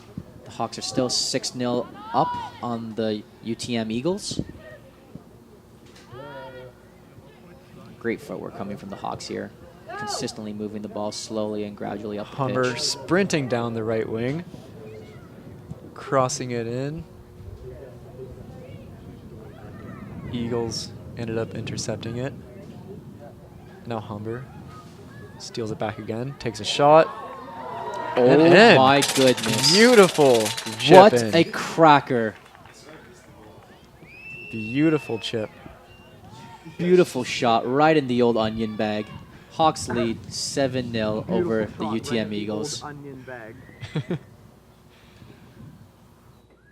I think that was my favorite shot of the night. What an incredible shot. We can see here on the replay, Scott, how she just slowly and gradually brings it back into the center, and a nice little volley. Not a lot of power behind it, That's but all you again, need to just do. under the crossbar. Just a properly placed chip right over the keeper's head. It's just nothing you can do but just watch it go in. Phenomenal goal. Seventh goal coming in at the 82nd minute with roughly 8 minutes remaining in the second half, plus stoppage. And I think that's another thing that we need to address, Scott, is that it's not that the Hawks have been playing phenomenal this entire game, but their goals have been incredible. No little garbage goals, perfectly worked passes, Nice shots coming in from all angles of the pitch, from the left, from the right, close range, wide range, free kicks. The girls have basically taken control of every aspect of this game, shooting from all types of targets and converting them, quite frankly. Now that you say that, you're right. There hasn't been a single fluky goal. They've all been planned out. No, there hasn't. They've all been consistent plays, either passed up and nicely driven into the low corner. We saw from Osario, her goals were very well placed, bottom right, bottom left-hand corners. And the other players have put a number of goals high up. Again, top corners of the net, all very well-developed goals.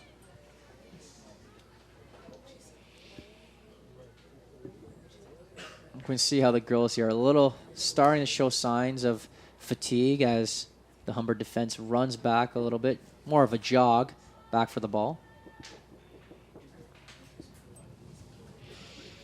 But why rush it at this point of the game? No point in tiring yourself out more than you have to if you're 7 points in the lead. Exactly. The Hawks leading the scoreline 7-0 over the U of T Mississauga Eagles. Humber coming up the left wing. We see the Hawks still pressing forward, even with the score line being so wide and so far from even a respectable tie. The Hawks, How do they Hawks girls are still wow. pressing. How did they maintain possession for that long? That was insane. No call made by the referee on the tackle on the Hawks striker in the box there. And again, that has to do a lot with the current scoreline being 7-0 with 3 minutes remaining left in the second half. Very unlikely that the ref will call a penalty shot. We'll see here on the replay. Great footwork, bringing herself into the box there, and it's just a tough play all around to get there. But Just dancing around until you get taken down. again, 7-0. Ref most likely ref did not call the foul. Whether the scoreline was different, he may have called it, but based on this scoreline, there was no way he was stopping the play for that. Hawks intercept ball once again.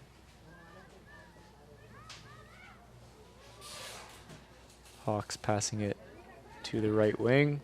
And it's amazing. They're still pressing forward. These girls just have so much tenacity in them. They don't want to give up. They still want to get those goals. And speaking with the previous commentator, he's absolutely right. Goal differential could play a huge factor at the end of the season. So you constantly want to get those goals on your score sheet just for whatever reason. If a track record comes down to goal differentials, and you have that in your back pocket. And the girls clearly have shown that with a 3-0 win last week at Seneca, a 4-1 win at George Brown the week before that, and currently a 7-0 lead on the U of T Mississauga Eagles here at Centennial Park. Into Humber's defensive area. They managed to get it out.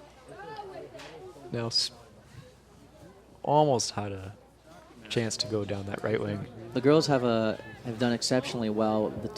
The term known as tiki-taki, which was perfected by the Spanish national team, as a matter of fact, this tic-tac-toe style of game. And you can see it how they very rarely hold onto the ball for more than a second or two, releasing that ball really quickly and on the run.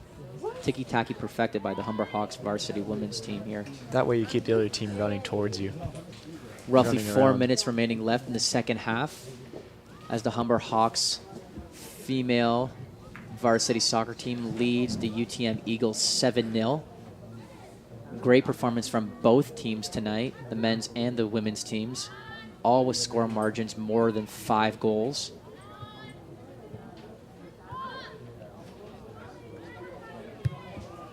Humber have a huge cross into the left side of the field. If this score line remains, that will have put the Humber women's team to 10 goals scored in the past 2 matches. Humber coming up to center.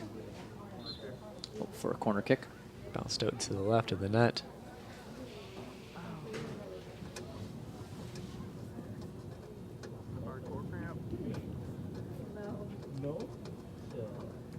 And as the final minutes come to a close, Scott, I think we can safely say who were the dominant teams during tonight's matches. Yes. Can you take a guess? I'm going to have to most likely say the Eagles. I would have to agree with you. But as the score dictates, Humber dominating this match over the UTM Eagles. 7-0 currently the score line, with a hat trick coming from the veteran 5th year, Ashley Osario, native of Toronto, Canada. I still would love to see a goal against Humber, even with 2 minutes remaining. Just something to celebrate a little bit. Well, to play a little bit of devil's advocate here, the question is whether their team has been deserving of it. And the Eagles team, unlike their male counterparts, have not shown that. Humber has been clearly dominant all around this game. And you can see it based on possession. Solid defense there from the Eagles center back, positioning herself well behind net when the goalie had charged. But Defensing, acting as a goalie. But the Eagles have, in my opinion, do not deserve a victory at all. Humber Hawks have clearly been in strong possession. And overall, they've dominated in every aspect of the game. Unlike the men's game, where the scoreline was substantially higher, the Eagles did show points in the game where they did pressure the Humber Hawks. In this game right here with the women's team, very unlikely, and it wasn't shown at all. We're approaching 1 minute left in the final round of the match, the final game, or the final half, I'm sorry about that. Approaching 1 minute in the second half.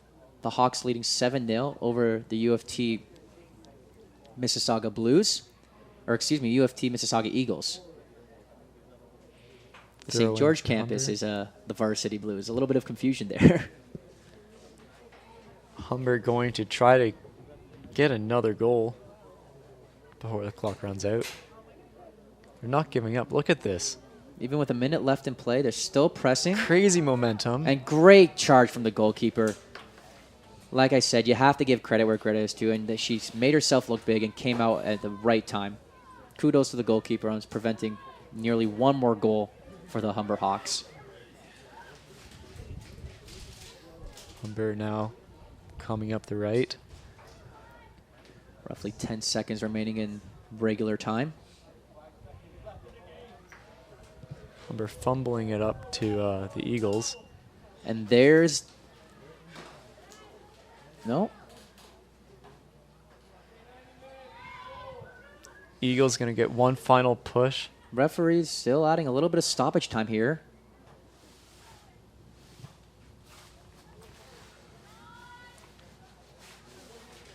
Not the most effective to have the stoppage time here. The scoreline is clearly out of range. However, has to add those couple They extra might get minutes. Opportunity During the match. Saved by the keeper. And there it goes.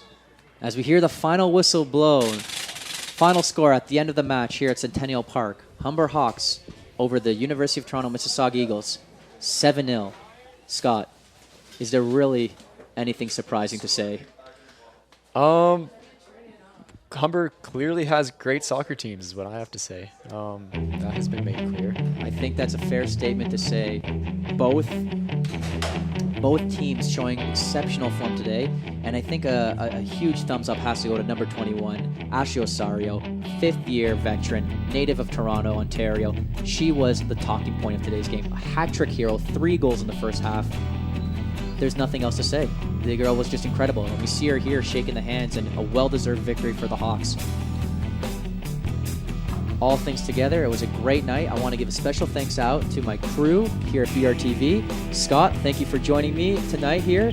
I'm your host, Mark DeLuca, and I hope you join us next time live with Humber Hawks, Varsity Sports.